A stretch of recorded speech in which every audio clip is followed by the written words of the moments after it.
يا أيها الذين آمنوا اتقوا الله وقولوا قولا سديدا يصلح لكم أعمالكم ويغفر لكم ذنوبكم ومن يطع الله ورسوله فقد فاز فوزا عظيما.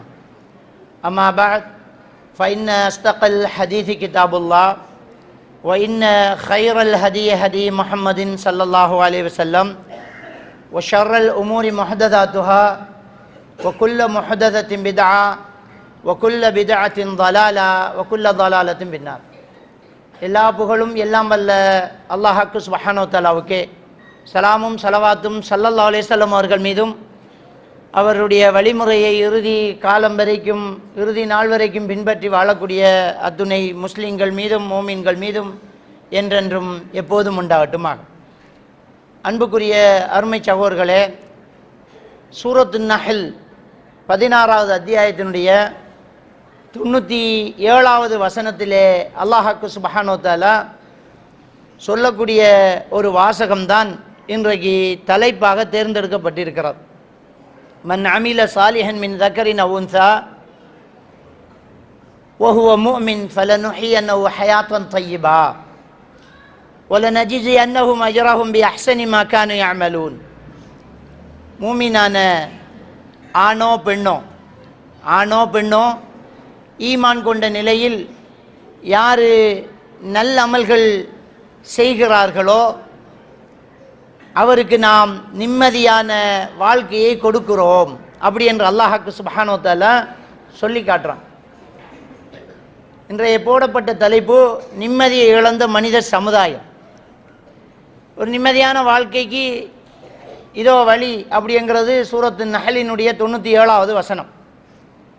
அங்கே என்ன சொல்லப்படுதுன்னா, ஆணோ பெண்ணோ அவர் ஈமான் கொன்ற நிலையில் நல்லமல் செய்தால் அவருக்கு நிம்மதியான வாழ்க்கை உண்டு. இந்த வசனத்தை பல தடவை நாம் திருக்குர்ஆனிலே ஓதியிருப்போம், கேட்டிருப்போம், தர்ஜுமா வாசியிருப்போம். ஆனால் இந்த சிறிய ஒரு வார்த்தைக்குள் இருக்கக்கூடிய பெரிய ஒரு எடுபொருள் என்ன, இங்கிருந்து நிம்மதி நமக்கு எப்படி கிடைக்கிறது என்பதை நாம் பார்த்து கொள்ள வேண்டும்.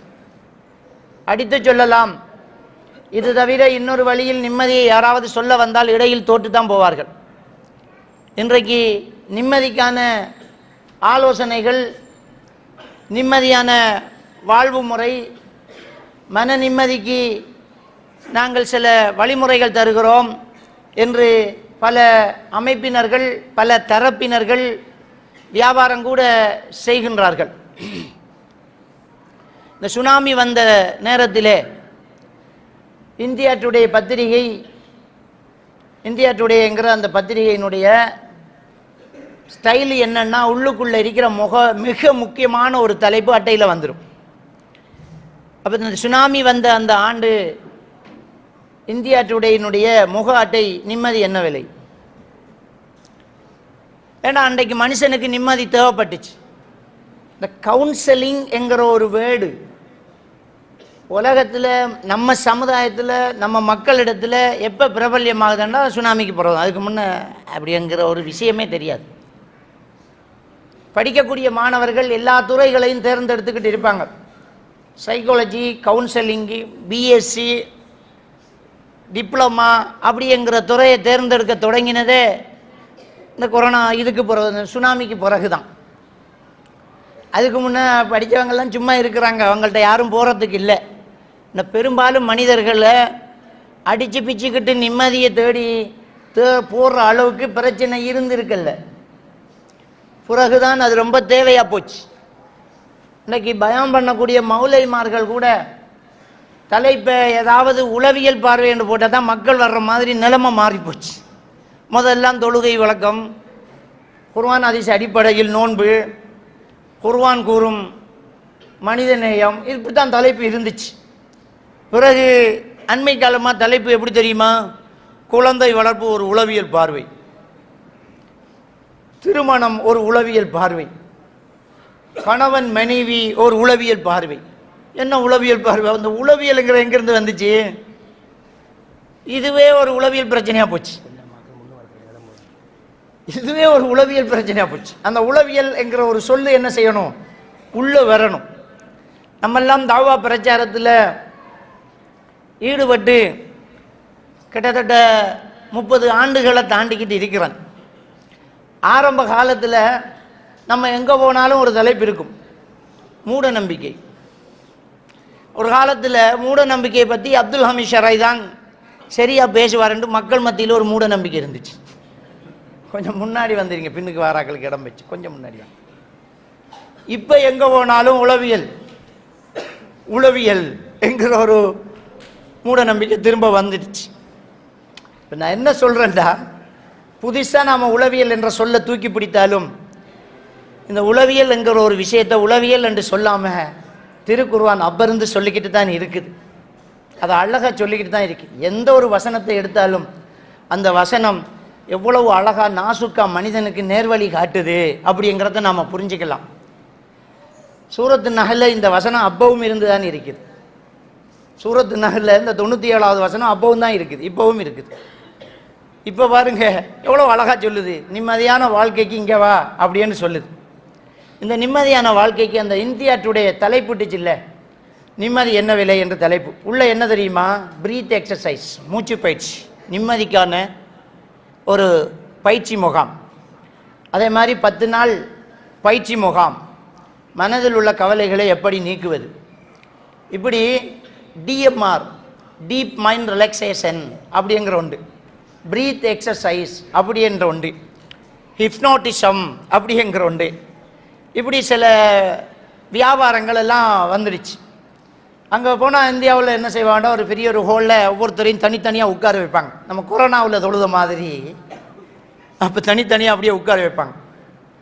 எல்லாருக்கும் ஒரு வெள்ளை உடுப்பை உடுத்து ரிலாக்ஸாக அப்படியே உட்கார வைப்பாங்க. எந்த தொந்தரவும் இருக்காது. ஒரு சின்னதாக ஒரு இசை ஓடிக்கிட்டே இருக்கும்.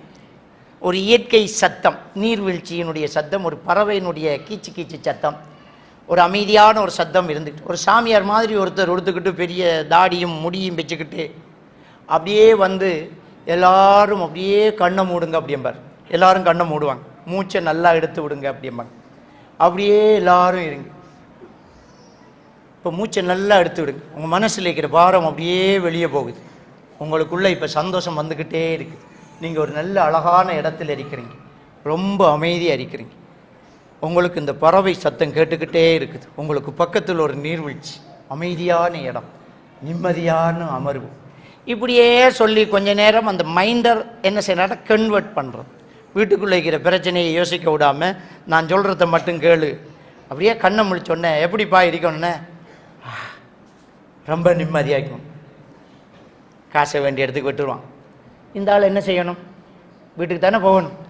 வீட்டுக்கு போய் பொண்டாட்டியை பார்ப்பான், பிரச்சனையெல்லாம் திரும்ப வந்துடும். அவவாலாம் பிரச்சனையே வந்துச்சு. இவன் என்ன செய்யணும், கடைக்கு போகணும். கடையை போய் திறப்பான், அம்புட்டு கோலும் வெறும் செக்கெல்லாம் ரிட்டர்ன் ஆகும். திரும்ப பிரச்சனை அப்படியே வந்துடும். இப்போ பிரச்சனைக்கு தற்காலிகமான தீர்வுகள் தான் இந்த மூச்சு பயிற்சி, இந்த டிஎம்ஆர், டீப் மைண்ட் ரிலாக்ஸேஷன், இந்த ஹிப்னோட்டிசம், இதெல்லாம் வந்து தற்காலிகமான விஷயம். உலகத்திலேயே பெஸ்ட் ட்ரீட்மெண்ட் அண்டு ஸ்ட்ரெஸ் மேனேஜ்மெண்ட்டுக்கு, ஸ்ட்ரெஸ்ஸுக்கு ட்ரீட்மெண்ட் கிடையாது. நீங்கள் எந்த டிக்ஷனரியில் எடுத்தாலும் ஸ்ட்ரெஸ் ட்ரீட்மெண்ட் என்று அடித்தா அதில் ஒரு வேர்டு வராது. ஸ்ட்ரெஸ்ஸுக்கு ட்ரீட்மெண்ட் இல்லை, தலையிடிக்கு ட்ரீட்மெண்ட் இருக்குது. ஸ்ட்ரெஸ்ஸுக்கு ட்ரீட்மெண்ட் இல்லை, ஸ்ட்ரெஸ் மேனேஜ்மெண்ட். அதாவது பிரச்சனைகளை தீர்க்க முடியாது, பிரச்சனைகளுக்கு முகம் கொடுக்கத்தான் முடியும். வேண்டாம், பிரச்சனை உள்ளே இல்லையே, வெளியில் இருக்கிறது. பிரச்சனை வெளியிலேருந்து வர்றது. பக்கத்து வீட்டில் ஒரே சத்தமாக இருக்குது, டொங்கு டொங்கண்டு சத்தம், எனக்கு தலை வலியாக இருக்குது. இதுக்கு நம்ம போய் மருந்தெடுத்து இங்கே சத்தத்தை இல்லாமக்கலாமா? அங்கே தான் போகணும். அங்கே போக முடியுமா? போக முடியாதுல்ல. இதை எப்படி சமாளிக்கிறது, அந்த சத்தத்தை ரசி, இதுதான் ஸ்ட்ரெஸ் மேனேஜ்மெண்ட். அப்போ ஸ்ட்ரெஸ் ட்ரீட்மெண்ட்ங்கிற வேர்டு இல்லை, ஸ்ட்ரெஸ் மேனேஜ்மெண்ட்ங்கிற வேர்டு தான் இருக்குது. அந்த ஸ்ட்ரெஸ் மேனேஜ்மெண்ட் ஸ்கில்ஸுங்கிறது தான் அந்த பிரச்சனைகள்லேருந்து வெளியில் வர்றதுக்கான வழி. அதில் பெஸ்ட்டு உலகம் போற்றக்கூடிய, உலகத்திலேயே முதல் விஷயம் என்ன தெரியுமா, ஃபிஷ் ஹேண்டிங், தூண்டல் போடுங்க அப்படிங்கிறது. நம்ம டாக்டர்ஸ் மாதிரி சொல்லுவாங்க, ப்ரெஷர் ரொம்ப அதிகம் வந்தால் வீட்டில் ஒரு ஃபிஷ் டேங்க் கொண்டு வைங்க, மீன் தொட்டி கொண்டு வைங்க. வீட்டில் ஒரு மீன் தொட்டி வைங்க, உங்களுக்கு ப்ரெஷர் வராது. ப்ரெஷர் அதிகமாக இருக்கிற ஆட்களுக்கு டாக்டர்ஸ் கொடுக்குற ஐடியா தெரியுமா, வீட்டில் ஒரு நல்ல ஒரு மீன் தொட்டி வைங்க. அதுக்கு முன்னாடி அப்படியே கதிரை போட்டு அதை பார்த்துக்கிட்டே இருங்க, அது சுற்றி சுற்றி ஓடுறதை பார்த்துட்டு ப்ரெஷர் அப்படியே லோவாகிடும், உண்மையாக லோவாகும். இது என்ன, இது இங்கே யோசிக்க விடாமல் இங்கே பார்க்க விடுறான். இதை பார்த்துட்டு எப்படி ஓடுது, அதை பார்த்துக்கிட்டே அது வடிவாக இருக்கும், அழகாக இருக்கும். அப்போ ஃபிஷ் டேங்க் வச்சா ஸ்ட்ரெஸ் குறையும், டிப்ரெஷன் குறையும், ப்ரெஷர் குறையும். Fish handing best idea. உலகத்திலேயே ரொம்ப பெரிய வசதிக்காரன், கோடி கணக்கான ரூபா பொறுமதியான காரை கொண்டே அப்படியே நிப்பாட்டிட்டு அப்படியே தூண்டெல்லாம் மீன் பிடிச்சிட்டு இருப்பான். பிடிச்சி மீனை கலட்டி பார்த்துட்டு திரும்ப குளத்தில் விட்டு அடுத்த மீனை பிடிப்பான். அவனுக்கு மீன் தேவையில்லை, அவன் மீனை ஒரு 1000 கிலோ அதிகமாக கொடுக்குறாள். அவனுக்கு வசதி இருக்கு. அவன் மீன் பிடிக்கிறது கரைக்கு தேவைக்கில்லை. அவன் மீன் பிடிக்கிறது என்ன தெரியுமா, மைண்டை ரிலாக்ஸ் பண்ணுறதுக்கு. தூண்டில் போடும்போது இவனுடைய மைண்டு என்ன செய்தண்டா, அது இழுக்குதா இழுக்குதா இழுக்குதா இழுக்குதா இழுக்குதான்னு பார்த்துட்டு இருக்கு. அதை பார்த்துட்டு இருக்கும்போது பொண்டாட்டி புள்ள வீடு சொக்கு காசி பணம் கடங்காரன் கடை பிஸ்னஸி கண்டெய்னர் ஒன்று வெறுகுது, அதை மட்டும் பார்த்துட்டு மைண்டை தற்காலிகமாக கன்வெர்ட் பண்ணுறான். அது இழுத்தோன்னே வெட்டியாச்சு, அடுத்த மீனை போட்டு அடுத்த மீனை போட்டு. எவ்வளோ நேரம் நீ ஃபிஷ் ஹேண்டிங் பண்ணுறியோ அவ்வளோ நேரம் உனக்கு மைண்ட் ரிலாக்ஸ். இதான் பெரிய பெரிய ஆட்களுக்கு கொடுக்கக்கூடிய ட்ரீட்மெண்ட். அதாவது வேர்ல்டில் ரொம்ப பெரிய வசதியாக இருக்கிறவன் ஒரு டேப்லெட்டை சும்மா எடுக்க மாட்டான். நம்ம ஹாஸ்பிட்டலுக்கு போனால் அவங்க கெஸ்ட் பண்ணி ஒரு டேப்லெட் கொடுப்பாங்க. நீங்கள் ஐரோப்பிய நாடுகளில் போய் 2 மாதமாக போட்டில் இருக்கோம் சார், ஒரு பெனடால் கூட தரலம்பாங்க. அவன் அந்த டாக்டர் சும்மா டேப்லெட் கொடுக்க மாட்டான், என்னன்னு கண்டுபிடிக்காமல் டேப்லெட் குடிக்க மாட்டான். இங்கெல்லாம் நம்ம எலிகள் மாட்டான், நம்மக்கிட்ட தான் அவன் அப்ளை பண்ணி பார்க்குறது டேப்லெட் வேலை இதான்ட்டு வழங்கிட்டான். டேப்லெட்டே கொடுக்க மாட்டான் அவன். 2 மாதமாக நான் ஃப்ரான்ஸில் ஒரு நண்பர் அவருடைய மகன் ஓட்டில் இருக்க, வாங்க அப்படியே பார்த்துட்டு போகலாம்ட்டு சிட்டியில் அப்படியே பார்க்க போனோம். அப்படியே பார்த்துட்டு என்ன பிரச்சனை எல்லாம் சொல்லிவிட்டு என்ன மாத்திரை சாப்பிட்றீங்க, மாத்திரை தரலையே, எவ்வளோ காலம் வந்து 2 மாதமாச்சு. என்ன 2 மாதமாக மாத்திரை தரலையா? அப்போ என்ன செய்யும்? டாக்டர்மாரெலாம் வராங்க, டெஸ்ட் எடுக்கிறாங்க, போகிறாங்க, இன்னும் அவங்க டயக்னோஸ் பண்ணலை, எப்படி தருவாங்க மாத்திரை? தரமாட்டாங்க.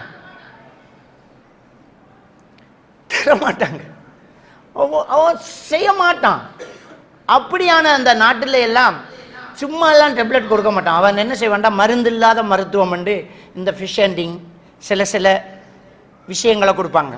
நீங்கள் பார்க்கலாம், ஐரோப்பிய நாடுகளில் இருக்கிறவங்க கேட்டுக்கிப்பீங்க, இன்டர்நெட்டில் பார்த்துட்டு இருக்கிறவங்க, அங்கே ஞாயிற்றுக்கிழமை டிஸ்கோ, இன்றைக்கி நைட்டு டிஸ்கோ. இன்றைக்கி நைட்டு என்ன செய்வாங்கண்டா, எல்லா சிட்டிலையும் ஏதாவது ஒரு ஹோட்டலில் ஒரு டான்ஸ் நடக்கும், இசை போயிட்டு இருக்கு, அங்கே நிறைய பேர் போகிறாங்க. எல்லோரும் நிம்மதியை தேடி தான் போகிறாங்க. அங்கே சாராயத்தை குடிச்சிட்டு அங்கே பெண்கள் இருப்பாங்க, ஆடிக்கிட்டு மியூசிக் கேட்டுக்கிட்டு அன்றைய நாள் அப்படியே கழிச்சுக்கிட்டு அடுத்த நாள் லீவை போட்டுட்டு அப்படியே படுப்பாங்க. அந்த அடுத்த 6 நாளும் ஹார்ட் ஒர்க் பண்ணுவாங்க. அடுத்த ஞாயிற்றுக்கிழமை அந்த ஸ்ட்ரெஸ்ஸை அந்த டிஸ்கோவில் கழிப்பாங்க. ஆனால் சூசைட் பண்ணக்கூடிய ஆட்கள் அங்கே தான் அதிகமாக இருக்குது. ஏன்னா அவங்களுக்கு ஸ்ட்ரெஸ் அங்கே ஸ்ட்ரெஸ் மேனேஜ்மெண்ட் அங்கே கிடைக்கல. வேர்ல்டுலேயே எந்த நாட்டில் மன அழுத்தங்கள் அதிகமாக இருக்குது அப்படிங்கிற ஒரு ஆய்வை வந்து WHO எடுக்குது.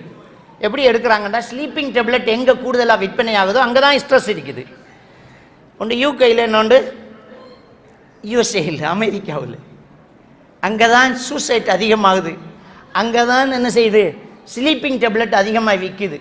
இப்போ நம்மலாம் வறுமையான நாடுகள், சோமாலியாவில் எல்லாம் மனுஷன் சாகல, பலஸ்தீன்ல எல்லாம் குண்டு போகிறாங்க, எவனுமே சூசைட் பண்ணிக்கல. எவன் ரொம்ப வசதியாக இருக்கும், எந்த நாட்டுக்கு விசா கிடைக்காதான்னு நம்ம நாக்கை தொங்க போட்டு கரையிறோமோ அங்கே தான் தூக்க மாத்திரைகள் அதிகமாக பயன்படுத்துகிறாங்க. என்ன மனுஷனுக்கு நிம்மதி இல்லை. அங்கெல்லாம் டிஸ்கோ இருக்குது, இசை இருக்குது, மது அருந்துறாங்க. இது தெரியாமல் நம்முடைய முஸ்லீம் சமுதாயம் நிம்மதியை தேடி இஸ்லாத்தை விட்டு போயிட்டே இருக்கிறாங்க, இஸ்லாமிய கலாச்சாரத்தை விட்டு போயிட்டே இருக்காங்க. அது மார்க்கம் வேறு, இது வேறப்பா. நம்ம ஒரு என்ஜாய்மெண்ட்டுக்கு ஆடிக்கிட்டு இருக்கிறோங்கிறான். நல்ல மார்க்கம் தெரிஞ்சவன் என்ன செய்யணும், சிகரெட்டு குடிக்கிறான், தண்ணி அடிக்கிறான், தூளு பாவிக்கிறான், கேர்ள் ஃப்ரெண்டு வச்சிருக்கிறான், இசையை கேட்குறான். நம்ம வண்டிக்குள்ளே நம்ம தொழுகிறதுக்கு ஒரு முசல்லா வைக்க மாட்டேங்கிறோம். ஆனால் கண்டிப்பாக நல்ல பாட்டு நிறைஞ்ச ஒரு பென் டிரைவ் இருக்குது, முசல்லா இருக்காது, பென் டிரைவுக்கு பாட்டை போட்டுக்கிட்டு தான் அப்படியே போகணும் அப்படிங்கிற ஒரு நிலைமை வருது. நேரத்துக்கு நிப்பாட்டி தொழ மாட்டேங்கிறோம். இல்லை, உண்மையான ஒரு விஷயம் என்ன, நிம்மதியை தேடி இஸ்லாத்தின் பக்கம் நிறைய பேர் வந்த வண்ணம் இருக்கும்போது விஷயம் தெரியாமல் முற்றத்து மல்லிகை மணக்காமல் நம்முடைய சமுதாயத்தில் நிறைய பேர் நிம்மதியை தேடி இங்கேருந்து ஜம்ப் பண்ணிக்கிட்டே இருக்கிறாங்க. தான் ரொம்ப பெரிய ஒரு கவலையான ஒரு விஷயம். அப்போ உலகமெல்லாம் நிம்மதிக்கு இன்ன வழி இருக்குது, இன்ன இருக்குது ஐடியா, இப்படி செய்ய அப்படி செய்யாங்க. எப்படி செஞ்சாலும் அது நிம்மதியை இன்னொரு மடங்கு இல்லாமல் செஞ்சு விடுது. நிம்மதியை தேடித்தான் தண்ணி அடிக்கிறான். எதுக்கு தண்ணி அடிக்கிறான்டா, தண்ணி அடிக்கிறான் எதுக்கு, காதல் தோல்வி, ஒய்ஃபு யாருடைய தொடர்பு ஆயிட்டா, பிள்ளைகள்லாம் திட்டிட்டு சொத்தெல்லாம் பறி போயிட்டு ரொம்ப டென்ஷனாக இருக்கு அப்படின்னு யோசிக்கும் போது திரைப்படம் நமக்கு ஒரு கலாச்சாரம் தந்திருக்கும். அதாவது அந்த ஊடகங்களினூடாக மனித வாழ்வினுடைய ஒவ்வொரு நடத்தைகளையும் தீர்மானிக்குது. இந்த திரைப்படம் நம்மளை தீர்மானிக்க வைக்குது. திரைப்படம் என்ன சொல்லுதுண்டா, பிரச்சனைன்னு வந்தால் தண்ணி அடி வழங்கிட்டா, ராத்திரிக்கு கொஞ்சம் தூக்க வேணும், அதுக்கு ஊற்றிக்கிறேன் கொஞ்சம் மட்டும் ஒரு பாட்டை போட்டான். அதாவது நிம்மதியாக கொஞ்ச நாள் இன்றைக்கு மட்டும் நான் தூங்கணும், நிம்மதியாக தூங்கணும், அதுக்கு கொஞ்சம் ஊற்றிக்கிறேங்கிறான். விளங்கிட்டா? அப்போ படம் நமக்கு ஒரு கலாச்சாரம் தருது. நமக்கு ஒரு டென்ஷன், ஸ்ட்ரெஸ், பிரச்சனை வந்தோன்னா மச்சான் சிகரெட் ஒன்று இல்லையாங்கிறான். அப்போ என்ன நினைக்க இந்த ஊடகங்கள் நமக்கு என்ன தந்திருக்குதுன்றா, நிம்மதிக்கு சிகரெட் அடி, நிம்மதிக்கு தண்ணி அடி, நிம்மதிக்கு டிஸ்கோ போ, நிம்மதிக்கு இசையை கேளு,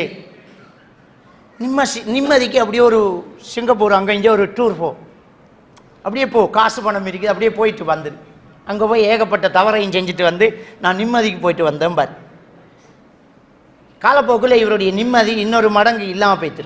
சும்மா இருந்தது 10% தான், இப்போ 20% பிரச்சனை. என்னண்டா, சிகரெட் அடித்து கேன்சர் ஆயிடுச்சு. இப்போ 2 பிரச்சனை, இன்னொரு வண்டியை சேர்த்து தள்ளணும். இலங்கையினுடைய சுகாதார அமைச்சு வருஷத்துக்கு 25,000 பேர் சிகரெட்டால் மட்டும் சாகுதுன்னு சொல்கிறாங்க. வழங்கிட்டா? 3 வருஷம் கொரோனா வந்து 6,500 பேர் தான் கொரோனாவில் மௌத்தானாங்க. அந்த 6,500 பேரும் கொரோனா வந்து மௌத்தாகல. கொரோனா வந்து மௌத்து இல்லை, அது வந்து அந்த டெஸ்ட்டில் பாசிட்டிவ் கண்டது தான்.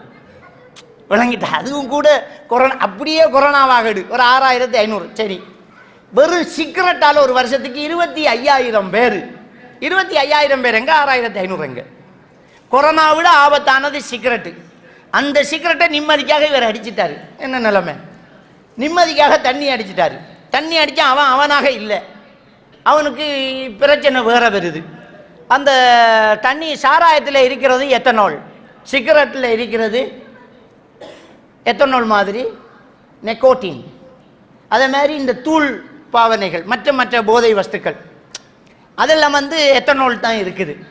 அதில் இருந்து மனிதனுடைய மூளையில் கோர்ட்டிசால் ஹார்மோன் அதிகமாகுது.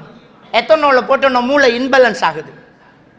இது எல்லாமே போதையை தருது. ஒரே வார்த்தையில் நபிகள் நான் ஸல்லல்லாஹு அலைஹி வஸல்லம் அவங்க சொன்னாங்க, மஸ்கரா கதீருஹு ஃபகலீலுஹு ஹராம். எந்த ஒரு வஸ்துவை அதிகமாக பாவித்தால் போதை தருமோ அந்த ஒரு வஸ்துவை கொஞ்சமாக பாவித்தாலும் ஹராம். அல்லாஹ் தஆலா திருக்குர்ஆன்ல சூரத்துல் மாயிதாவுல 90-91வது வசனத்தில் இதெல்லாம் நான் உங்களுக்கு ஹராம் ஆக்கிட்டேன், ஃபஜ்தனிபுஹு நிறுத்துங்க அப்படின்னு அல்லாஹ் தஆலா அப்பவே அடிச்சு சொல்லிட்டா நிப்பாட்டு அப்படிங்கிறான். நம்ம நிப்பாட்ட மாட்டேங்கிறோம், அதில் நிம்மதியை தரோம். அப்போ நிம்மதி என்கிறது இந்த சாராயத்தில், டிஸ்கோவில், இசையில், டான்ஸில், அலங்காரத்தில், இதில் மீன் தொட்டியில், ஃபிஷ் ஹண்டிங்கில், இதில் எல்லாம் தேடி தோற்றுத்தான் மனிதன் போகிறான். இதுவரைக்கும் நிம்மதிக்கு இன்னாய்க்கு வயது இந்த மடத்துக்கு வா, தியானத்தில் ஏறி ஞானியா ஏறி கிடையாது. ஒரு சாமி கிட்ட போய் ஒருத்தன் கேட்டானா, வாழ்க்கையில் ரொம்ப பிரச்சனை, கடந்துள்ள பொண்டாட்டி தவறு செஞ்சு இன்னொருத்தனோட ஓடிட்டான், எனக்கு ஏதாவது ஆலோசனை சொல்லுங்க சாமி. சாமி துடீரென்று கண்ணை முழிச்சான். இதனால தான் நான் ஜாமியானேன், வந்து பக்கத்தில் உட்கார. என் பொண்டாட்டி ஓடி போனதால தான் நானே ஜாமியானேன், வந்து பக்கத்தில் ஊர். அப்போ இதெல்லாம் பூச்சாண்டி. நிம்மதிக்கு அப்படியே துறவரமா. என்ன துறவரம்? என்னத்தை துறக்க முடியும் மனுஷன்? தாகம் வெறும் இல்லை, பசி வெறும் இல்லை, ஆசை வெறும் இல்லை. அப்போ என்னத்தை துறக்க மனுஷன் துறக்க முடியுமா? இயற்கையாக இறைவன் வைத்த உணர்வுகளை எவன் அடக்க முடியும்? அதனால தான் ஆசாமிகள் இன்றைக்கு ஜெயிலில் இருக்கிறாங்க, மத பெரியார்கள் இன்றைக்கு ஜெயிலில் இருக்கிறாங்க. என்னத்துக்கு தெரியுமா? வெளியில் திறந்துட்டோன்னு சொல்லிட்டு உள்ளுக்கு மூடினதால ஜெயிலில் போயிருக்கிறாங்க. அதாவது மனுஷனால முடியாது, ஆம்பளை தான். ஒரு ஆணும் பெண்ணும் தனித்திருந்தால் 3வது ஷைத்தான் என்று ஸல்லல்லாஹு அலைஹி வஸல்லம் அவர்கள் சொல்லி விரல் நீட்டிய முன்னால் இருந்த மனிதர்கள் யார்?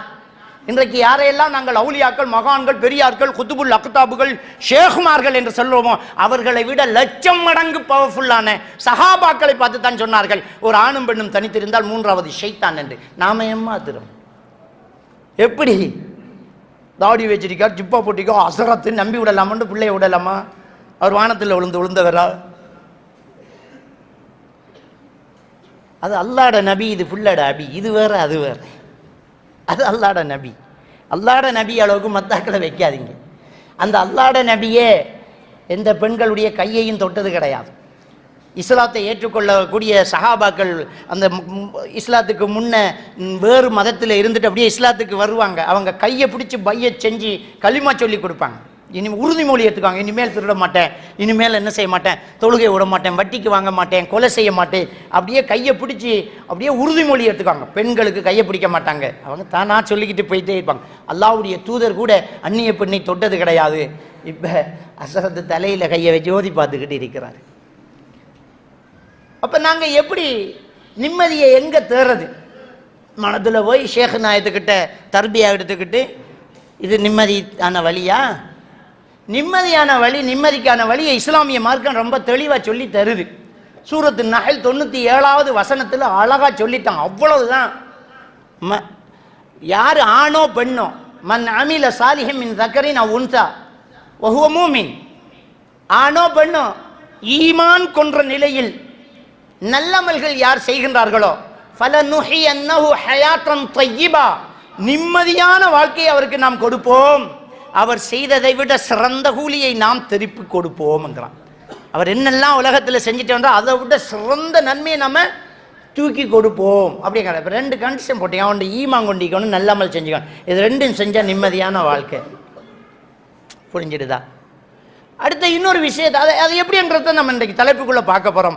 அந்த ஈமான் கொள்றதுக்குள்ளே நல்லமல் செய்கிறதுக்குள்ளே எப்படி நிம்மதியான வாழ்க்கை நமக்கு கிடைக்க போகுதுங்கிறத பார்க்க போகிறோம்.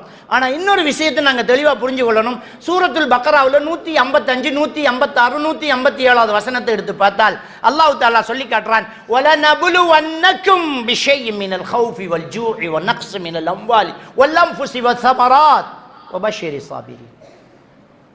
நிச்சயமாக உங்களை நாம் சோதிப்போம், கண்டிப்பா சோதிப்போம். வலனபுலுவன்னக்கும், கண்டிப்பா சோதிப்போம்ங்கிறான். எதனால? பயத்தில் இருந்து ஒரு சிலதாலும், பசியாலும், விளைச்சல் சேதத்தால், உயிர் சேதத்தால், பொருளாதார சேதத்தால் சோதிப்போம். வபஷ்ஷிரி ஸாபிரீன், நபியே அந்த சோதனையின் போது பொறுமையாக இருக்கக்கூடியவர்களுக்கு நீங்கள் நன்மாராயணம் சொல்லுங்கிறான். சூரா முஹம்மது 31வது வசனத்தில் அல்லாஹ் தஆலா சொல்றான், வலனபுலுவன்னக்கும் ஹத்தா நஅலமல் முஜாஹிதீன மின்கும் வஸாபிரீன், உங்களை யார் தியாகி யார் பொறுமையாளி என்று பார்க்கும் வரைக்கும் கண்டிப்பா நாம் உங்களை சோதிப்போம். அப்ப சோதனை கண்டிப்பா கன்ஃபார்ம். நமக்கு சோதனை நம்ம எந்த நிலையில் இருந்தாலும், எந்த பொருளாதார நிலையில் இருந்தாலும், எந்த படிப்பில், எந்த குவாலிஃபிகேஷன்ல நம்ம இருந்தாலும், எந்த ஊர்ல, எந்த நாட்டில், எந்த வயதுல, ஆனா பெண்ணா எப்படி இருந்தாலும் கண்டிப்பா நமக்கு சோதனை உண்டு. எந்த நிலையில் இருந்தாலும் சோதனை உண்டு. ஏதோ ஒரு ரூட்ல நமக்கு சோதனை வரும். இது அல்லாஹ் நமக்கு வாக்களித்தது, கண்டிப்பா சோதனை வரும். அப்ப வரும். அப்ப அந்த சோதனைகளின் போதுதான் நமக்கு மனசு ஸ்ட்ரெஸ் ஆகுது, பிரச்சனை ஆகுது. இப்ப நிம்மதி தேவைப்படுது. அப்ப இதை எப்படி நாங்க முகம் கொடுக்கிறது? கண்டிப்பா சோதனை வரும். இல்லை, அந்த சோதனைகளுக்கு எப்படி முகம் கொடுக்கிறது, எப்படி நாம நிம்மதி அடைஞ்சு கொள்றது? அப்ப தலைப்பு தேவைப்படுது. இந்த தலைப்பு இதுல இப்ப இந்த சோதனை வேற ரூபத்தில் தலைக்கு மேல ஏறி படம் எடுத்து ஆடிக்கிட்டு இருக்குது. அதனால நிறைய சூசைட் நடந்துகிட்டு இருக்குது. உங்க ஊர்ல இருக்கக்கூடிய காலியாரை போய் பார்த்தா தெரியும். ஒவ்வொரு ஆண்டு காலங்களிலும் விவாகரத்து எவ்வளவு, விவாகம் எவ்வளவு என்று பார்த்தால் விவாக பதிவுகள் அப்படியே உயர்ந்துக்கிட்டு ஃபைல் போயிட்டு இருக்கும். விவாகரத்து அப்படித்தான் இருக்கும். இன்னும் இப்ப எப்படி தெரியுமா? விவாகம் நடக்கிறது குறைவா இருக்கு, விவாகரத்து ரொம்ப அதிகமா இருக்குது. நிறைய கல்யாணங்கள் பிரச்சனையில் டிவோர்ஸ் டிவோர்ஸ் டிவோர்ஸ் டிவோர்ஸ், சும்மா சாதாரணமா டிவோர்ஸ் ஆமே கேள்விப்படுறோம். டிவோர்ஸ் இப்பதானே ஒலிமா சாப்பிட்டேன், அதுக்கடையில டிவோர்ஸ். டிவோர்ஸ் சும்மா சிம்பிளா டிவோர்ஸ். அந்த அளவுக்கு நிம்மதி கணவ மனைவிக்கு இடையில இல்லை. பிள்ளைகளுடைய மனநிலைகள் பாதிக்கப்பட்டுக்கிட்டு இருக்குது. நிம்மதி இல்லை. ரொம்ப பெரிய ஒரு பிரச்சனைக்கு உள்ளாயிட்டே இருக்கிறாங்க. இப்ப நம்ம நாட்டில் மனநல மருத்துவர்களிடம் புக்கிங் ரொம்ப கஷ்டமா இருக்குது. இருக்கிற 2 மாதத்தை பிறகுதான் ஒரு அப்பாயின்மெண்ட் கிடைக்கிற அளவுக்கு சைக்காலஜிஸ்ட் அப்படி ஆகி போறாங்க. அப்ப மனநல மருத்துவர்களிடம் புக்கிங் கஷ்டமா இருக்கு. அந்த அளவுக்கு பிரச்சனை ஆயிட்டே இருக்குது. நிறைய கேள்விப்படக்கூடியதா இருக்குது.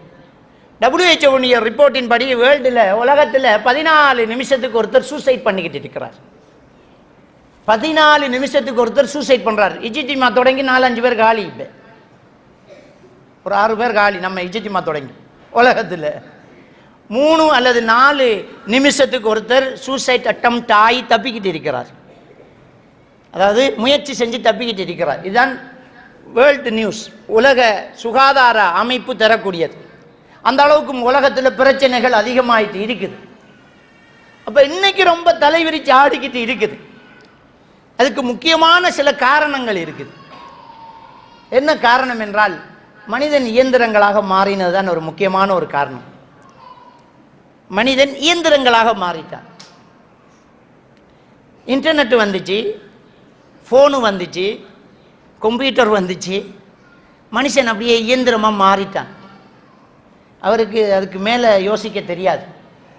அதில் இந்த ஏஐ டெக்னாலஜி வந்துச்சு. இந்த ஏஐ டெக்னாலஜி உண்மையிலேயே இதை சில நாடுகள் பேர்ன் பண்ணியிருக்குது. ஏஐ டெக்னாலஜியை சில நாடுகள் பேர்ன் பண்ணி, ஏன் பேர்ன் பண்ணுறாங்க தெரியுமா? மனிதர்களுடைய மூல வளர்ச்சி இது நிப்பாட்ட போகுது. நாம் யோசிக்கிறதுக்கு அங்கே ஒன்றுமில்லை. ஒரு ஆஃபீஸில் வேலை செய்கிறவர் மெடிக்கல் லீவு லெட்டர் ஒன்று அடிக்கணுமா, தலைப்பை மட்டும் கொடுத்தா சர்றன்ற லெட்டர் என்ன அப்படி. இவருக்கு அந்த லெட்டர் லைஃப்லேயே அடிக்க தெரியாமல் போகுது. இப்போ எப்படி நம்ம ஆரம்பிக்கணும், எப்படி உள்ளுக்கு கருத்தை வைக்கணும், எப்படி முடிவுரை செய்யணும், லெட்டர் எப்படி அமையணும், அட்ரஸ் எந்த பக்கம் போகணும், பட்டான வச்சா பிரிண்ட் வருது, தூக்கி கொடுத்து சைனை வச்சுட்டு போயிட்டே இருக்க வேண்டியது. வழங்கிட்டான். மனிதனை சிந்திக்க விடாமல் ஆக்க போகுது. நம்ம மக்களுடைய மூளை அப்படியே மங்க போகுது. அப்படியெல்லாம் ஒரு சில நாடுகள், ஸ்வீடன் போன்ற சில நாடுகள் வந்து பேர்ன் பண்ணுது, ஏஐ டெக்னாலஜியில் பேர்ன் பண்ணு. அந்த அளவுக்கு இப்போ எல்லாமே அப்படியே வந்துக்கிட்டு இருக்குது. அப்படியே ஃப்ரெஷ் ஆகுது. மனுஷன் அப்படியே பிரச்சனைக்குள்ள ஆகுறான். அப்போ இந்த நிம்மதி இன்னும் கொஞ்சம் வேகமாக தேவையாகுது. புது புது நோய்களை கேள்விப்படுறோம், புது புது நோய்களை கேள்விப்படுறோம். இப்படி எல்லாமா ஒரு மனுஷனுக்கு நோய் இருக்கும் அப்படிங்கிற ஒரு விஷயத்தை ஆச்சரியமாக கேள்விப்படுறோம். இதை எந்த கேட்டகரிக்குள்ளே வைக்கிறது? இந்த நோயை இந்த சிம்டம்ஸ் எந்த நோய்க்குள்ளே வரும்? இதுக்கு எந்த மருந்தை கொடுக்கறது? இதுக்கு எப்படி நம்ம மருத்துவம் செய்கிறது, இவரை எப்படி நம்ம கையாளுறதுங்கிறது சம்பந்தப்பட்ட துறை சாரார்கள் சிந்திக்கக்கூடிய, அலசக்கூடிய, அவங்களே 4 பேர் சேர்ந்து டிஸ்கஸ் பண்ணி, மச்சான் எனக்கிட்ட இப்படி ஒரு கிளைண்ட் வந்துக்கு எப்படா இதை ஹேண்டில் பண்ணுறேன்னு கேட்குற ஒரு சூழ்நிலைக்கு இன்றைக்கு மனுஷனுக்கு புது புது பிரச்சனைகள் அப்படியே வந்துக்கிட்டு இருக்குது. அந்த அளவுக்கு ஸ்ட்ரெஸ் கூடிக்கிட்டு இருக்குது, பிரச்சனைகள் அதிகமாக இருக்குது. இந்த மூளைக்குன்ற ஒரு கெப்பாசிட்டி இருக்குது. ஒமா ஊத்தி தும்மி நெல்மின் இல்லா கலீலாண்டு அல்லாஹ் குர்ஆன்ல சொல்லலாம். உங்களுக்கு கொஞ்சம் தான் நாம் அறிவு கொடுத்திருக்கிறோம் என்கிறான். அதுக்கு மேலே சிந்திக்கிறாங்க, அதுக்கு மேலே யோசிக்கிறாங்க, அதுக்கு மேலே என்னமோ நடக்குது. அது ஒரு பக்கம் அப்படியே போயிட்டு இருக்குது. இன்னொரு பக்கம் போதை வஸ்து நாட்டுக்குள்ளே அப்படியே இறங்குது, போதைப் பொருள் அப்படியே இறங்குது. இந்த தூள் அது பேர்கள் நம்ம சொல்லக்கூடாது, நமக்கு அனுமதி இல்லை. சில லிக்யூட்டுகளாக, பவுடர்களாக, இன்ஜெக்ஷனாக, டேப்லெட்டுகளாக, சுருட்டுகளாக இன்றைக்கி நம்முடைய சமுதாயத்தில் பல பேரில் போதை இறங்குது. நம்மெல்லாம் சின்ன வயசில் இருக்கும்போது ஒன்று பீடி, சிகரெட்டு, கஞ்சா, சாராயம், அவ்வளோதான். இதுக்கு மேலே தெரியா? பீடி, சிகரெட்டு, கஞ்சா, சாராயம் நம்மெல்லாம் சின்ன வயசில் தான். இப்போ புது புது பேர், என்னமோ பேர், அதில் இன்ஜெக்ஷனு, அது அப்படியே வேறு, அது இதுண்டெல்லாம் வேறு பொருள் எல்லாம் வந்து இறங்குது. எது எப்படி என்ன பேரில் வந்தாலும் அது இன்றைக்கு மனிதனை ரொம்ப பெரிய ஒரு பிரச்சனைக்குள்ளாக ஆக்கிக்கிட்டே இருக்குது. ஒட்டுமொத்த போதை வஸ்து பாவனையிலும் ஃபோன் பாவனையிலும் மூளையில் டோபமைன் ஹோமோன் அதிகமாகுது தான் உண்மை. ஃபோனை அதிகமாக பாவித்தாலும் அவர்கள் மென்டல் இல்னஸுக்கு ஆளாகிறாங்க. ஃபோன் பாவித்தாலும் அவங்க மனநல பாதிக்கப்படுது, போதை வஸ்து பாவித்தாலும் மனநல பாதிக்கப்படுது. இந்த ரெண்டுக்குமே மூளையில் டோபமைன் ஹோமோன் அதிகமாகுது. இந்த டோபமைன் ஹோமோன் சந்தோஷத்துக்கு சுரக்கிறது. அது அதிகமாக சும்மா சுரந்தால் ஒன்றுமில்லாமல் சந்தோஷம் பெறும், ஒன்றுமில்லாமல் சந்தோஷம் வந்தால் அவன் பைத்தியாரன். சும்மா சிரிச்சா அவன் பைத்தியாரன். காரணத்துக்கு சிரிச்சா, ஜோக் அடித்தோம் சிரிக்கிறாரு, ஒரு ஆள் அப்படியே பெல்ட்டி அடித்து கீழே தான் சிரிக்கிறான்னா அது ஓகே, அது ஒன்றுமில்லை. ஒரு ஆள் சும்மா இருக்கிறார், எங்காரண்டா பைத்தியம், சும்மா இருக்காது. இந்த தூள் அடித்தவன் அப்படியே இருப்பான், என்ன ரொம்ப சந்தோஷமாக இருக்கான். மழை பெய்து உள்ளுக்கு வாங்க நானா அப்படின்னு சொன்னேன். உங்க வாப்பா மவுத்துடா, பாப்பா மவுத்து. அவனுக்கு டோபமைனும் அதிகமாயிட்டு, அந்த ஹோமோன் கூடிட்டு. இப்போ மூளையில் நிறைய ஹோமோன்கள் இருக்குது, கோர்டிசோல் ஹோமோன், அசிடைட் கோலின், டோபமைன் போன்ற ஹோமோன்கள் இருக்குது. இந்த ஹோமோன் அப்படியே தூக்குது. ஃபோன் அதிகமாக பாவித்தால் எந்த நேரம் ஃபோனில் இருக்கிற ஃபுல்லாக அப்படியே மனநல பாதிக்கப்படுது. அப்போ அங்கே நிம்மதி இல்லை. மனநல பாதிக்கப்பட்டுட்டா இல்லையான்னு நீங்கள் டெஸ்ட் எடுத்து பார்க்கலாம். பிள்ளைக்கிட்ட இருக்கிற ஃபோனை தூக்கி வேண்டி எடுத்து பாருங்கள். அம்மா தாமான்னு கெஞ்சி கேட்டுட்டு அப்படியே அமைதியாக போனான்டா அவனுக்கு பைத்தியம் பிடிக்கலன்ற அர்த்தம். ஃபோனை எடுத்த உடனே மரியாதை வச்ச வாப்பாக்கு டாய்ங்கிறான், கண்ணாடி உடையுது கத்தி எடுத்து கழுத்தில் வச்சு இப்போ போன திறப்புறையா சாகையாங்கிறான். ஃபோனை இல்லைன்றதுக்கு சூசைட் பண்ணின கேஸ் நியூஸில் வந்துச்சா இல்லையா? ஃபோனை இல்லைன்ற தாயை 14 வயது மகன் அடித்து கொலை நியூஸில் வந்துச்சா இல்லையா? அவன் மனநிலை பாதிக்கப்பட்டிருக்கிறான். நம்ம தெரியல, வீட்டுக்குள்ளே பைத்தியத்தை வச்சுட்டு இருந்திக்கிறோம். ஃபோன் அதிகமாக பாவிக்க பாவிக்க பாவிக்க பார்க்க பார்க்க பார்க்க டோப்போமைன் ஹோமோன் அதிகமாகி அவன் மென்டலாக இருக்க நமக்கு தெரியலை. அந்த ஃபோனுக்குள்ளேயும் இந்த ஃப்ரீ ஃபயர் பப்ஜி கேம் விளையாடுறாக்கள் இன்னும் மனநிலை பாதிக்கப்படுறாங்க. உங்களுக்கு தெரியும், ஏறாவூரில் ஒரு ஓலவல் எடுத்த மாணவன் ஓலவல் எழுதிட்டு பப்ஜி விளையாடுறான். ரிசல்ட்ஸ் வாரத்துக்கு இடையில பப்ஜியில் அவன் தோத்து போனான். பூட்டின கதவு திறக்கல, தம்பிக்காரன் ஓட்டை பிரித்து பார்க்குறான், தூக்குல தொங்கியிருக்கிறான். அண்ணன் ஒரு ஹிந்து பையன் எழுதி வச்சுக்கிறான், நான் பப்ஜியில் தோத்து விட்டேன் என்று. இந்த ஃப்ரீ ஃபயர் பப்ஜி விளையாடி நிறைய பேர் மனநிலை பாதிக்கப்பட்டு போகிறாங்க. ஏன்னா அதை ஒரு இமேஜ் உலகத்துக்குள்ள அவனே இறங்கி கற்பனை வாழ்க்கை வாழ்ந்துக்கிட்டு இருக்கிறான். அதில் இருக்கக்கூடிய ஆள் தான் என்று அவன் நினைத்து கொள்கிறான். அப்போ இந்த ஃபோன் பாவிக்கிறது ஒரு பிரச்சனை, ஃபோனுக்குள்ள பப்ஜி விளையாட்டு ஃப்ரீ ஃபயர் விளையாட்டுங்கிறது அதை விட பெரிய பிரச்சனை. கூடுதலாக இன்றைக்கு மனநிலை பாதிக்கப்பட்ட மக்கள் ட்ரக்ஸால், ஃபோனால், வெளியில் இருக்கக்கூடிய அழுத்தங்களால், வாழ்க்கை முறைகளால் அப்படியே போயிட்டே இருக்கிறோம். அப்போ ரொம்ப பெரிய ஒரு ஆபத்தான ஒரு உலகத்தில் வாழ்ந்துக்கிட்டு இருக்கிறோம். எந்த தெருவில் வாழ்கிறது, எந்த விளையாட்டுக்கு மைதானத்தில் விளையாடுறது, எந்த ஸ்கூலில் பிள்ளைகளை சேர்க்கறது, எந்த குடும்பத்தில் பொண்ணு எடுக்கிறதுங்கிறது நமக்கு பெரிய ஒரு கேள்வியாக இருக்கிற அளவுக்கு இன்றைக்கு உலகத்தில் எங்கே பார்த்தாலும் பிரச்சனை வந்துக்கிட்டே இருக்கு. கண்டிப்பாக அந்த தலைப்பு ஒவ்வொரு தெருவிலும் பேசப்பட வேண்டியது. ஸ்ட்ரெஸ் மேனேஜ்மெண்ட் ஸ்கில்ஸ் நமக்கு தெரிந்திருக்கணும். இந்த பிரச்சனைகள் இல்லாத வாழ்க்கை எப்படி வாழ்றதுங்கிறது தெரியணும். பிரச்சனை வந்துட்டு அதுலேருந்து எப்படி மீள்றதுங்கிறது தெரியணும். ரெண்டும் தான் இந்த தலைப்பில் தரப்பட்டிருக்குது. தரப்பட்ட நேரம் உண்மையிலேயே போதாது என்றாலும் நான் சிலதை சுருக்கிக் கொள்கிறேன். இதிலிருந்து எப்படி வெளியில் வர்றதுங்கிறது இஸ்லாம் சொல்லக்கூடியது. ஸ்ட்ரெஸ் மேனேஜ்மெண்ட் ஸ்கில்ஸில் 4 வகையை சுருக்கி நான் உங்களுக்கு சொல்ல போகிறேன். சைக்காலஜிக்கலாக நிறைய வழிகள் இருக்குது, எல்லாமே ஏற்றுக்கொள்ள முடியாது. அதில் இசை இருக்குது. இசை கேளுங்க, பாட்டு கேளுங்க, டான்ஸ் பண்ணுங்க. கேர்ள் ஃப்ரெண்ட் இருந்தால் போங்க பழகுங்க, பாய் ஃப்ரெண்ட் இருந்தால் நல்லா காய்ச்சி தெரியுங்க. இதெல்லாம் சொல்கிறாங்க, அதெல்லாம் வேலைக்கு ஆகாது, அதெல்லாம் தற்காலிகமானது, திரும்ப சாட்சி இறங்கிடும்.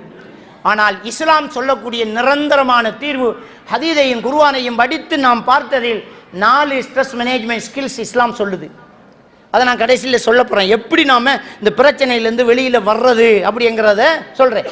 முதல்ல எப்படி பிரச்சனை இல்லாமல் வாழ்கிறதுங்கிறதை நம்ம முதல்ல பார்க்கணும். பிரச்சனை வந்ததுக்கு பிறகு தீர்வு தரத்தை விட பிரச்சனை வராமல் இருக்கிறதுக்கு வழி தர்றது தான் மிக நல்லது. நொழும்பு வந்ததுக்கு பிறகு மருந்து தொளிக்காமல் நெலும்பு வராமல் சாக்கடையை மூடணும், அதான் முக்கியமானது. நொழும்பு வராமல் சாக்கடை மூடணும், வர்றது பிறகு மருந்து, அது வேற விஷயம். அப்போ முதல் விஷயம் என்னென்றால், பிரச்சனை வராமல் இருக்கிறதுக்கு நம்ம எப்படி வாழணும், அதான் இஸ்லாமிய மார்க்கம் சொல்லி தந்துட்டு. என்ன?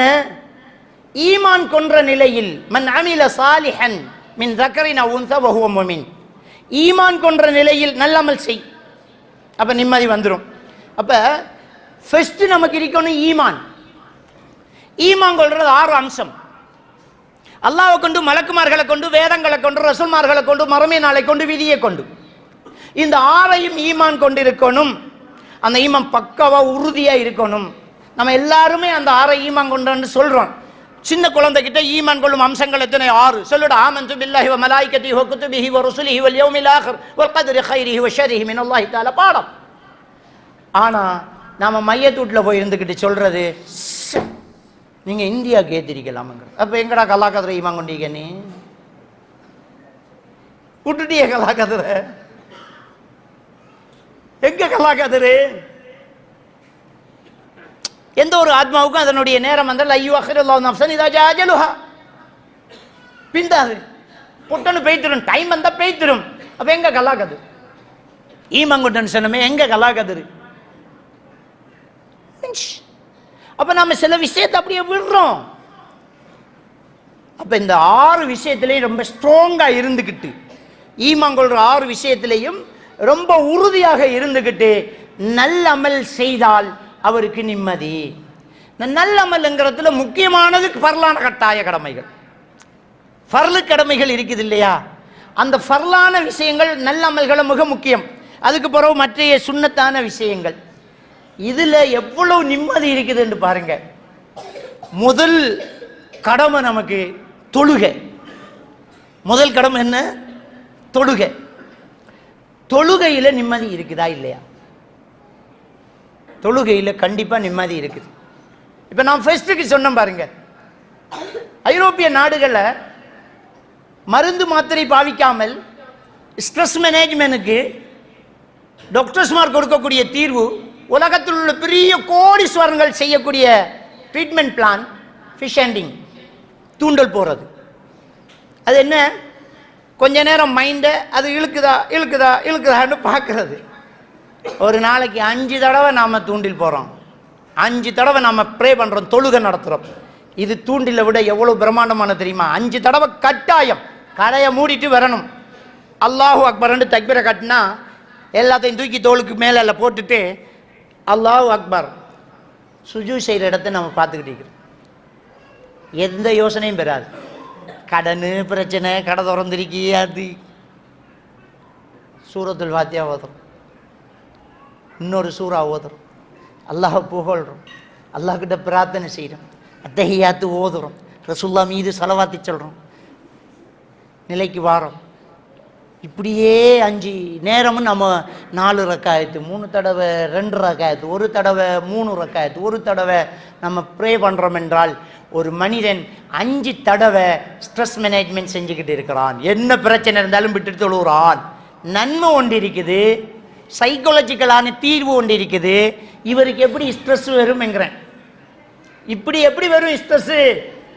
இப்போ இந்த தொழுகையாளிக்கு ஒரு நிம்மதி கண்டிப்பா வரும். இப்ப அல்லாஹ் குர்ஆன்ல என்ன சொல்லலாம் பாருங்க, அலா பி திக்ரில்லாஹி தத்மைஇன்னுல் குலூப். அறிந்து கொள்ளுங்கள் அல்லாஹ்வை திக்ருங்கிறது தொழுகை. சூரத்துல் ஜும்ஆல அல்லாஹ் தஆலா சொல்றான், இதா நூதிய லிஸ்ஸலாத்தி ஃபஸ்அஉ இலா திக்ரில்லாஹ். அதான் சொல்லப்பட்டா திக்ருக்கு ஓடுங்க, என்ன தொழுகைக்கு ஓடுங்க. திக்ருங்கிறது தொழுகை. அலா பி திக்ரில்லாஹி தத்மைஇன்னுல் குலூப். அறிந்து கொள்ளுங்கள் தொழுகையில் உள்ளத்துக்கு நிம்மதி இருக்கிறது என்று அல்லாஹ் அடித்து சொல்றான். நீ என்ன சைக்காலஜி பேசுற? நீ இஸ்லாம் எப்போவோ சைக்காலஜி பேசிட்டு நீ என்ன ஃபிஷ் ஹேண்டிங் பண்ணுற?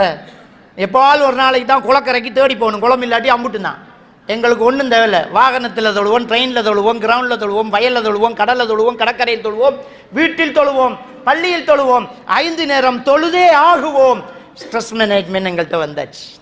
நல்லமல் தொழுதா எவ்வளோ பெரிய நிம்மதி செய்தோமா இல்லையா? ஒரு ஃபர்லான கடமை, அதில் நமக்கு ஒரு நிம்மதி வருது. என்ன பிரச்சனை இருந்தாலும் தொழு. ஈவின் பாப்பா மௌத்தாயிட்டாங்க, அசருக்கு தான் எடுக்கிற லொஹோரு சலாக்கு பாங்கு சொல்லுது, மையத்து இருக்கும், நம்ம எல்லாம் போய் தொழுகிறோம் என்றால் இதை விட வேற என்ன வேணும்? மையத்து இருக்குது, நம்ம தொழுகிறோம். இதா இருக்கிற மனைவி தொழுகிறாள், இன்னும் கணவனுடைய மையத்து அடக்கம் செய்யப்படவில்லை, குளிப்பாட்டவில்லை. ஐயோ அவர் மரணித்து விட்டார், சுபஹு தொழுகை நேரம் முடிகிறது, அப்படியே இருக்கட்டும், வாங்கம்மா தொழுவோம். மகள் தொழுகிறாள், மகன் தொழுகிறான், மனைவி தொழுகிறாள். இதுதான் ஈமான் நமக்கு தந்த பாடம். அப்ப மன் அமில சாலிஹன், இந்த நல்ல அமல் செய்யும் போது அதுக்கும் சேர்த்து துவா கேட்க போறோம். இப்ப வாப்பா மையத்தை வச்சுட்டு பள்ளிக்கு போறோம், எப்படி அழுது துவா கேட்பேன், யா அல்லாஹ் வாப்பா மௌத்தா இருக்கிறாங்க, யா அல்லாஹ் அவரை கபரை பிரகாசமாக்கு. மனசில் இருக்கிற பாரத்தை இறக்கியாச்சு. அந்த ஃபிஷ் ஹேண்டிங் மீனை மட்டும்தான் பார்க்குறோம், ஆனால் தொழுகை மனசில் இருக்கிற பாரத்தை கூட புதைக்கிறோம். அங்கே அல்லாஹ் கிட்ட கேட்டுட்டு இருக்கிறோம், யா அல்லாஹ் எனக்கு பிரச்சனை, யா அல்லாஹ் சரியாக்கு, யா அல்லாஹ். நம்பிக்கையோடு செய்யக்கூடிய உத்தரவாதம் உள்ள ஒரு அல்லாஹ்விடத்தில் பொறுப்பு சாட்டுகிறோம். இன்னொரு ஆள்கிட்ட கேட்குறோம், அவன்கிட்ட காசே இல்லை, இருந்தும் கேட்டு பார்க்குறோம், இல்லையாடா 50,000 இல்லையாடா, இல்லைடா இது வேஸ்ட்டு. கேட்கும் போதே தரக்கூடியவன்ட்ட கேட்குறாக்கள் தான் நாங்கள். அல்லாஹ்கிட்டயே கேட்குறோம், எல்லா பிரச்சனையும் சீராக்கும் அல்லாஹ், சரியாக்கியா அல்லாஹ், தீர்த்துடியா அல்லாஹ், தந்துடியா அல்லாஹ், இந்த பிரச்சனையில் என்ன காப்பாத்தியா அல்லாஹ். அல்லாஹ்விடம் கேட்கிறோம், மனசுக்கு ஒரு நிம்மதி. சுஜூது செய்கிறோம், சைக்காலஜிக்கலாக என்ன பிசிக்கலாக ஒரு பிரச்சனை, சுஜூது செய்கிறோம். அன்புக்குரியவர்களே, அப்ப இந்த நல்லமல் செய்வதில் மன நிம்மதி இருக்கிறது அப்படிங்கிறது அல்லாஹ் சொல்றான். அந்த நல்லமல் ஆகப்பெரிய ஒரு அமல் தொழுகை நிலைநாட்டுறது. தொழுகை நிலைநாட்டும் போது ஒருத்தருடைய ஸ்ட்ரெஸ் இல்லாமல் போகுது. ஏன்னா ஒரு நாளைக்கு 5 தடவை அவர் என்ன செய்கிறார், பிரச்சனைகளை விட்டு விலகிறார். மைண்ட் கன்வெர்ட்னு சொல்லுவாங்க. அவரை மனசை பிரச்சனையிலேருந்து இப்படி ஒதுக்குறது. இப்போ நீங்கள் பார்க்கலாம், அந்த கோபப்பட்டவனுக்கு நம்ம என்ன சொல்லுவோம், கொஞ்சம் வெளியே போப்பா, கண்ணை மூடு, கொஞ்சம் உட்காரு, கொஞ்சம் சாஞ்சிக்கோ, கொஞ்சம் தண்ணி குடி. டாக்டர்ஸ்மார் சொல்லுவாங்க, ஒரு 70லேருந்து ரிவேர்ஸில் நம்பர் சொல்லு. இதெல்லாம் எதுக்கு? ரிவேர்ஸில் நம்பர் சொல்லும்போது மைண்டு இதை கவனிச்சுக்கிட்டே இருக்கணும், மைண்டை கன்வெர்ட் பண்ணணும். அப்போ கொஞ்சம் அந்த விஷயத்தை யோசிக்காமல் மனசை வேறொன்றை சிந்திக்க விட்டால் அவரை ஸ்ட்ரெஸ் மேனேஜ்மெண்ட் ஆகுது. அப்படிங்கிறது தானே இன்றைக்கு சொல்லக்கூடிய. இதைத்தானே தொழுகையில் செஞ்சுட்டு இருக்கிறோம். நம்ம 5 நேரம் என்ன பிரச்சனைன்னு தூக்கி போட்டுட்டு அல்லாஹ்வை நினைவு கூறிட்டு ஓத வேண்டியதை ஓதிக்கிட்டே இருக்கிறோம். அதுபோக ஃபிசிக்கலி அங்கே இன்னொரு விஷயம் நடக்குது. என்னென்றால், இந்த நெத்தியை நிலத்தில் வைக்கும்போது நேரடியாக புவியீர்ப்பு விசை தாக்கம் செலுத்தும். அந்த புவியீர்ப்பு விசை நேரடியாக நெற்றியில் தாக்கம் செலுத்தும் போது இந்த நெற்றி பகுதியில் பாசிட்டிவான எண்ணங்கள், நல்ல எண்ணங்களை தோற்றுவிக்கக்கூடிய ஹோமோன் அதிகமாக சுரக்குது அப்படி என்று டாக்டர் கீத் மூர் சொல்கிறார். இப்போ தான் அவர் கண்டுபிடிச்சதை சொல்கிறாரு. அப்போ டாக்டர் கீத் மூர் சொன்ன இந்த விஷயத்தை இன்றைக்கு உலகம் நெட்டில் நீங்கள் சர்ச் பண்ணி பாருங்கள், யூடியூப்பில் அவருடைய அந்த விளக்க உரையை அழகாக தெளிவாக போட்டிருக்கிறாங்க. அதாவது நெற்றி புவியீர்ப்பு விசையோடு நேரடியாக தாக்கம் செலுத்தும் போது, அவர் தொழுகை என்று சொல்லலை, நெற்றியை நிலத்தில் வைக்கணும். அதனால தான் ஒரு சில மதங்களை சாஸ்தாங்கம் செய்தல், அப்படியே நிலத்தில் அப்படியே குப்புற விழுந்து அப்படியே சாஸ்தாங்கம் செய்கிறது அப்படிங்கிறத மக்களுக்கு கட்டாயப்படுத்திக்கிறாங்க. நிலத்தில் நெத்தியை வெய்யுங்கிறாங்க. இஸ்லாமிய மார்க்கம் அதைத்தான் சொல்லுது, நிலத்தில் நெத்தியை வெய்யி, அது சுஜூது, அதை செய்யி. நன்மை ஒன்று இருக்குது. ஃபிசிக்கலி இறைவன் நம்மளை படைச்சவன் இதையெல்லாம் தருகிறான் என்றால் எங்கேயோ ஒரு இடத்துல அது நமக்கு நல்லது தான். இந்த நெற்றி புவியீர்ப்பு விசையோடு நேரடியாக தாக்கம் செலுத்தும் போது அவருக்கு பாசிட்டிவ் தாட்ஸ் அதிகமாகுது. இது அல்லாஹ் தஆலா திருக்குர்ஆன்ல சொல்றான், இன்ன ஸலாத்த தன்ஹா அனில் ஃபஹ்ஷாஇ வல் முன்கர். நிச்சயமாக இந்த தொழுகை மானக்கேடான விடயங்கள், பாவமான காரியங்கள்லேருந்து உன்னை பாதுகாக்கும். அப்போ தொழுகையில் பேணுதலாக இருக்கக்கூடியவனுக்கு மானக்கேடான விஷயம் வராது. தப்பான ஒரு பெண்ணுக்கிட்ட போக மாட்டான், தேவையில்லாத ஒரு தூளை பாவிக்க மாட்டான். அவனுக்கு அந்த பாசிட்டிவ் தாட்ஸ் வரும், தப்பு தப்பு என்று சுட்டிக்கிட்டே இருக்கும். அடுத்த வக்து நான் தொழணுமே, எப்படி இதை செய்கிறது? நான் தொழுகையாலேயே, நான் பள்ளிக்கு போகணுமே, அல்லாவுக்கு முன்னால் நிற்கணுமே அப்படிங்கிற எண்ணம் அவனுக்கு வந்த வண்ணமே இருக்கு. அப்போ அவனுக்கு ஒரு நிம்மதி, மனசுக்கு ஒரு ரிலாக்ஸு வருது. அப்போ நல்ல அமல் செய்யும்போது அப்படியே ஒரு நிம்மதி வருது. ஜக்காத்து கடமை. வசதி இல்லாதவங்க தர்மங்கள் செய்கிறாங்க, பள்ளிவாசலுக்கு கொடுத்துட்டு போகிறாங்க, ஏழை கொடுத்துட்டு போகிறாங்க. ஏதாவது அனர்த்தமாக நாமளும் கொடுத்துருவோம்ப்பா, பயங்கரமாக இருக்குது, வெள்ளத்தில் தண்ணி இல்லாமல் இருப்பாங்களே, குடிக்கிற தண்ணியில் வெள்ளை தண்ணியை குடிக்க முடியுமா, குடி தண்ணி போட்டால் அனுப்புவோம், பிள்ளைங்களில் இருக்குமே, பெம்பஸ் தேவைப்படுமே, பெட்ஷீட்டு தேவைப்படும், தலைவாணி தேவைப்படும், நம்ம கொடுத்துருவோம்னு நம்ம அள்ளி கொடுக்குறோமே, இது நல்ல அமல். இந்த அமல்களால் எவ்வளோ பெரிய நிம்மதி தெரியுமா? உலகத்திலேயே சந்தோஷத்தை, ருசியான சாப்பாட்டில் எடுக்க முடியாத சந்தோஷத்தை, அழகான ஒரு நிம்மதியான ஒரு குளிரூட்டப்பட்ட அறையில் தூங்கி எடுக்க முடியாத ஒரு நிம்மதியை இன்னொருவருக்கு கொடுத்து அவர் நிம்மதியாக இருப்பதை பார்க்கும்போது வரும். நம்ம சாப்பிட்டு வராத நிம்மதி, நம்ம கொடுத்த ஒரு சாப்பாட்டை ஒரு ஏழை அவசரமா சிங்கிறானே, அப்போ வரும் சுப்ஹானல்லாஹ், எவ்வளவு பசியில் இருந்திருக்கிறான் பாரு, இன்னொரு பார்சல் கொடுத்திருக்கலாம். அந்த நிம்மதியை வர எங்கேயுமே நீங்க வாங்க முடியாது. அந்த நல்லமல் செய்யும் போது, அந்த தர்மம் செய்யும், நாம உழைச்சதுல இருந்து தூக்கி கொடுக்கும் போது பெரிய நிம்மதி உண்டு வரும். அதான் நபிகள் நாயகம் ஸல்லல்லாஹு அலைஹி வஸல்லம் அவர்கள் சொன்னார்கள், அஸ்ஸதகா புர்ஹான் அப்படின்னா, தர்மம் என்பது ஒரு ஆதாரம் என்றார்கள். எதுக்கு ஆதாரம்? அவர்கிட்ட ஈமான் இருக்குதுங்கிறதுக்கான ஆதாரம். இயல்பிலேயே மனிதன் பணத்தை சேகரிக்கணும் என்ற எண்ணம் கொண்டவன், இன்னும் அதிகப்படுத்தணும் என்ற எண்ணம் கொண்டவன், சம்பாதிக்கணும், பணம் தேவை, அதை விட மாட்டேன், சொத்து தேவை என்பதுதான் மனித இயல்பு. அப்படி கஷ்டப்பட்டு உழைத்த பணத்தை யாரென்று தெரியாத ஒருவருக்கு அள்ளி கொடுக்கிறான் என்றால் அவனுக்கு ஈமான் இருக்கிறது என்கிறதுக்கான ஆதாரம் அதுதான் அஸ்ஸதகா புர்ஹான் என்று ஸல்லல்லாஹு அலைஹி வஸல்லம் அவர்கள் சொன்னார். ஈமான் இருக்கு, தூக்கி கொடுக்குறான், அல்லாஹ்க்காக தூக்கி கொடுக்குறேன், அதில் அவன் சாப்பிடும்போது அதில் இருக்கிற சந்தோஷம் வர எங்கேயுமே கிடைக்காது. கொடுத்துப்பார், தர்மம் செஞ்சுவார். ஒரு ஏழை வீட்டில் உணவு உண்ணுவது உன்னுடைய பணத்தால் என்று உனக்கு எப்ப தெரிய வருதோ அப்ப வார சந்தோஷத்தை எந்த உணவும் உனக்கு தராது. எந்த ருசியான சாப்பாடும் நமக்கு அந்த நிம்மதியை தராது. நம்மளால ஒருத்தன் சாப்பிட்றான்னு தெரிஞ்சதுக்கு அப்புறமே நமக்கு ஒரு நிம்மதி. நம்மளால ஒரு ஸ்கூல்ல ஒரு பிள்ளை படிக்குது, நம்மளால ஒரு ஆளுக்கு மருந்து கொடுக்குறோம், நம்மளால ஒருவனுடைய வீட்டுக்கு கூரை போடப்படுது, நாம் இந்த பள்ளி வாசலுக்கு தர்மம் செய்திருக்கிறோம், நாம செய்த தர்மத்தில் இந்த பள்ளி வாசல மக்கள் தொழுகிறாங்க அப்படி என்று நினைக்கும் போது வரக்கூடிய சந்தோஷம் இருக்குதே, பெரிய நிம்மதியை தரும், பெரிய ஒரு மகிழ்ச்சியை, பெரிய ஒரு நிம்மதியை தரக்கூடியதா இருக்கும். அப்ப இந்த நல்ல அமல்கள், என்ன அமல்கள் நாம செஞ்சு பார்த்தாலும் நன்மை ஒன்று இருக்குது, மனசுக்கு ரிலாக்ஸு, நிம்மதி கண்டிப்பா வந்துகிட்டே இருக்கிறோம். தவறுகள் செய்யும் போது இந்த நிம்மதிங்கிறது தானா இழந்து போகும். எப்பேற்பட்ட ஆளா இருந்தாலும் மன உறுத்தல் என்கிற ஒன்று இருந்துகிட்டு தான் இருக்கு. மன உறுத்தல் இருக்கு.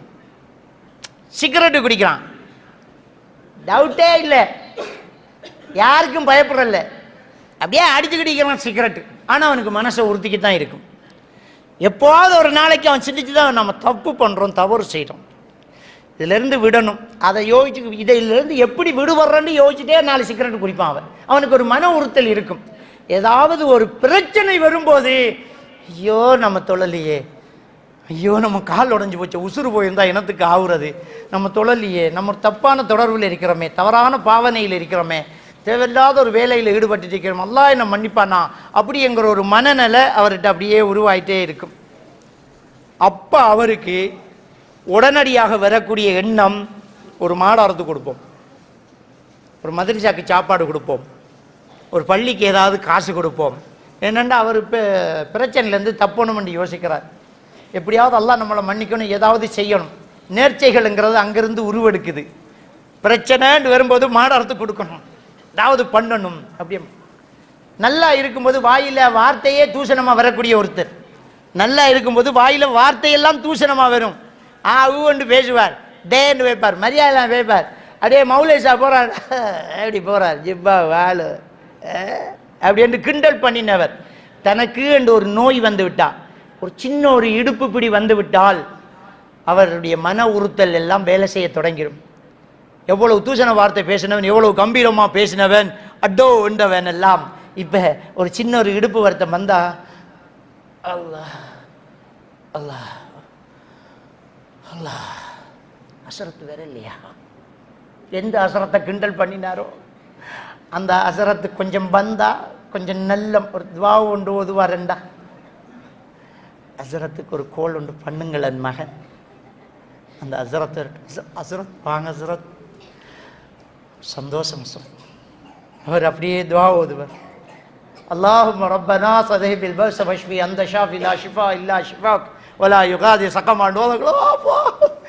அல்லாஹ் ஜஸாக்கல்லாஹ் கைர் ஹஸரத். மனசில் பாரம் இறங்கிட்டு ஹஸரத், மருந்தால எல்லாம் குணமடையாது, மனசால குணமடையும். மன உறுத்தல் வேலை செய்யும். நம்ம தப்பு பண்ணிட்டு இருக்கிறோம், அல்லாஹ் அல்லாண்டு அடிக்கடி வருத்தம் வந்தா தான் சொல்லுவான், பிரச்சனை வந்தா தான் சொல்லுவான். அப்போ மன உறுத்தல் இருந்துகிட்டு இருக்குது இல்ல, நம்ம தப்பு பண்றோம்ங்கிற மன உறுத்தல் இருந்துகிட்டு தானே இருக்குது. அப்ப நல்ல அமல்கள் செய்யும் போது, நல்லவர்களை பார்க்கும்போது, பள்ளிவாசலுக்கு போகும்போது பழக்கத்தை அப்படியே வழக்கமாக்கி கொண்டால் எவ்வளவு பெரிய நிம்மதியா இருக்கும் தெரியுமா. தொழுகையை கடைபிடித்து தொழுதுவார், அந்த தொழுதோன்னும் போது ஒரு நிம்மதி வந்துருப்பாங்க. ஒரு டிராவலிங்கில் இருக்க, ஒரு பயணத்தில் இருக்கிறோம், நேரம் 10 மணி ஆகுது, வீட்டை போய் சேரத்துக்கு 12 மணி ஆயிரும். எஷா தொழுதுட்டோம், மகரியோட தொழுதுட்டோம், என்ன அப்பாடா இப்போ ஒரு நிம்மதி வருங்க. தொழுதவனுக்கு தான் அந்த நிம்மதி தெரியும், தொழுதவனுக்கு தான் அந்த நிம்மதி தெரியும். சேர்த்து தொழுதுட்டோம், என்ன அப்பாடா அது போதும். தொழலாட்டி அவனுக்கு நிம்மதி இல்லை. அது ஒரு சந்தோஷம். வணக்க வழிபாடுகளை சரியா செய்கிறவங்களுக்கு, தர்மங்களை கொடுக்கிறவங்களுக்கு, நோன்பு நோட்கிறவங்களுக்கு அது ஒரு மகிழ்ச்சி, அது ஒரு நிம்மதியை தரும், ஒரு சந்தோஷத்தை தரும். நோன்பு நான் வருகிறது, நோன்பு அதை சொல்லும்போது பயான்ல சொல்லுவாங்க, நோன்பு என்பது ஏழைகளின் பசியை உணர்வதற்காக அல்லாஹ் விட்டது. யார் சொன்ன அப்படி இருக்குதா குர்ஆன்ல? ஏழைகளின் பசியை உணர்வதற்கு நோன்பண்டா பணக்காரனுக்கு மட்டும்தான் நோன்பு கடமையா இருக்கும், ஏழைக்கு என்னதுக்கு நோன்பு கடமை? அல்லாஹ் குர்ஆன்ல என்ன சொல்றான்டா, லஅல்லக்கும் தத்தகூன், இறையச்சம் ஆகுவதற்கு அப்படிங்கிறான். அப்ப நோன்புங்கிறது பசியை உணர்றதுக்கு இல்லை, தியாகம் செய்யறதுக்கு. பசி வேற, தியாகம் வேற. பசிங்கிறது ரொம்ப தேவையா இருக்கும், ஒன்றும் இல்லையான்னு தேடும், கிடைச்சா நேரம் பார்க்காம தின்னும். தியாகம் என்பது பசியும் இருக்கும் சாப்பாடும் இருக்கும், நேரம் இருக்கணும் தியாகம் செஞ்சுட்டு தின்ன மாட்டேன். நேரம் இருக்கு தின்ன மாட்டேன். வீட்டு சோறு இருக்கு, டப்பு நிறைய தண்ணி இருக்குது, இங்க தாகமும் இருக்கு பசியும் இருக்கு, ஒருத்தரும் பார்க்கவும் இல்லை, சாப்பிட மாட்டேன். இது தியாகம். அப்ப அந்த தியாகம் என்பது ஒரு சந்தோஷத்தை தரும், ஒரு நிம்மதியை தரும், ஒரு மகிழ்ச்சியை தரும். யாருக்காக நாம் பட்டினி கிடக்கிறோம்? இந்த அல்லாஹ் ஒருத்தன் பார்த்துக்கிட்டு இருக்கிறான் என்பதற்கு. அதான் லஅல்லக்கும் தத்தகுன், அல்லாஹ் பார்த்து கொண்டிருக்கிறான் என்பதற்காக சொந்த மனைவியை தொடாதவன் மற்ற மாசத்துல அடுத்த மனைவியை தொடுவானா? எவ்வளவு பெரிய பயிற்சியை கொடுக்குறேன். அல்லாஹ் பார்த்து கொண்டிருக்கிறார் என்று சொந்த சாப்பாட்டை சாப்பிடாதவன் ஹராத்து திம்பனா? திங்க மாட்டானே. அப்ப அது மனசுக்கு ஒரு நிம்மதியை தருது. அப்ப மன் அமில சாலிஹன், நல்லமல் செஞ்சிட்டீங்கன்னு சொன்னால் வஹுவ முஃமின், ஈமான் கொண்ட நிலையில் ஃபலனஹ்யன்னஹு ஹயாத்தன் தய்யிபா, நிம்மதியான வாழ்க்கை வாழ வைப்போம் அப்படிங்கிறான். இதுபோக இயல்பாக சில பிரச்சனைகள் நமக்கு வந்துகிட்டு இருக்கும்.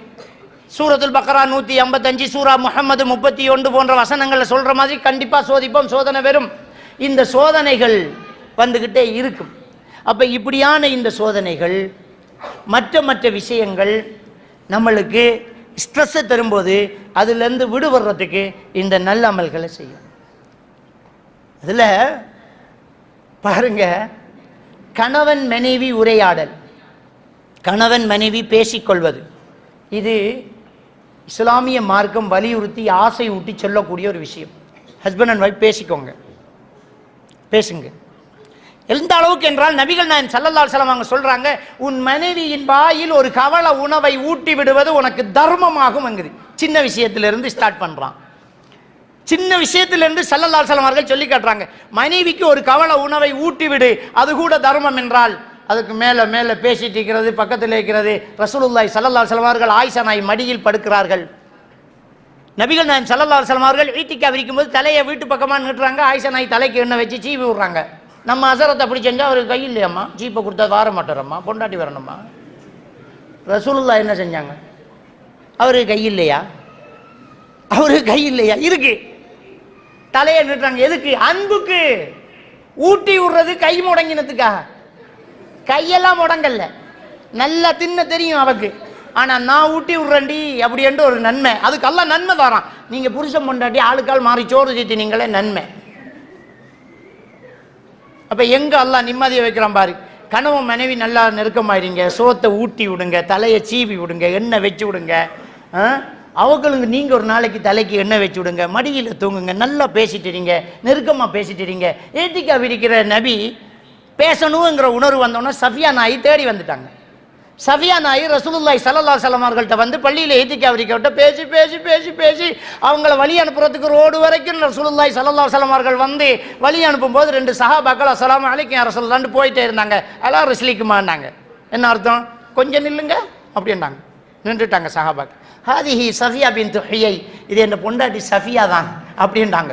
சஹாபாக்கெல்லாம் யா ரசூலுல்லாஹ் சுப்ஹானல்லாஹ், என்ன யா ரசூலுல்லாஹ் இதெல்லாம் சொல்லிட்டு நாங்கள் என்ன சந்தேகம் நினைச்சிருவோமான்னாங்க. ரசூலுல்லாஹி ஸல்லல்லாஹு அலைஹி வஸல்லம் அவர்கள் சொன்னார்கள், இன்ன ஷைத்தான யஜ்ரி மஜ்ரதம், ஷைத்தான் ரத்தம் ஊற நடமலே ஓடிடுவான்ப்பா, நாளைக்கு குழப்பி விட்டுருவாக்கு தான் சொல்கிறேன் பொண்டாட்டியன். இதில் என்ன ஆச்சரியமான விஷயம் என்றால், இது என்னுடைய மனைவி என்று சொல்கிற அளவுக்கு அவங்க நெருக்கமாக நின்றிருக்கிறாங்க. இதுதான் பார்க்க வேண்டிய ஒரு எடுபொருள். கூப்பிட்டு போறவனை கூப்பிட்டு பொண்டாட்டிப்பா தள்ளி நின்னா என்னத்தை சொல்றது? அவ்வளவு நெருக்கமா, என்னடா அசரத்து இப்படி நெருக்கமா நிற்க, ஆறுடா தண்ணி யோசிக்கிறத ஒன்றா கூப்பிட்டு வைஃப்டா அப்படிங்க, வைஃப் அவ்வளவு நெருக்கமா நின்று. இது நம்மட ஆளு பொண்டாட்டியோட போக்கல அப்படியே கிட்ட தள்ளி நில்லு, ஆட்கள் பார்க்காங்க. ஆட்கள் பார்த்தா என்ன, நீ மைனியை கூட்டி போகலையே, பொண்டாட்டியை தானே கூட்டி போற, இப்ப என்ன பிரச்சனை? ரசூலுல்லாஹி ஸல்லல்லாஹு அலைஹி வஸல்லம் அவர்கள் ஆயிஷா நாயுடைய மடியில் படுத்துக்கொண்டு குர்ஆன் ஓதினார்கள். வீட்டை மனைவி மடியில படுத்த உடனே மனைவி சொல்ல, புள்ள வருது, புள்ள வந்தா என்ன, புள்ள வந்தா என்னன்னு கேட்கும். உம்மாட மடியில வாப்பா படுக்காரு, என்ன பிரச்சனை? சாச்சிர மடியில படுத்தா தாண்டி பிரச்சனை, உம்மாட மடியில படுத்த பிரச்சனை இல்லை. அப்ப அந்த நெருக்கம், அந்த அந்நியம் மனசுக்கு ஒரு நிம்மதியை தரும். கணவன் மனைவி நல்லா பேசிட்டு, இந்த ஆளு பேசுறதே இல்லையே, அதுலேயும் இந்த ஜனியம் வந்துச்சு, அவ்வளோதான். இது பேர் தொலைத்தொடர்பு சாதனம். இது செய்கிற வேலை தொலைத்தொடர்பை இல்லாமாக்குறது. தேவைப்பட்ட தொலைத்தொடர்பு, தேவையில்லாத தொலைத்தொடர்பு எல்லாம் பெரும். பொண்டாட்டிகிட்ட காய்ச்சிட்டு இருக்கிறது, பிள்ளைகளோட காய்ச்சிட்டு இருக்கிறது, வந்து busy busy busy, I am very busy. அதுலேயும் சிலர் இந்த வீட்டுக்குள்ளே ஃபோன் பேசுகிற ஸ்டைல் இருக்கே, கோல் வரும். ம் ம்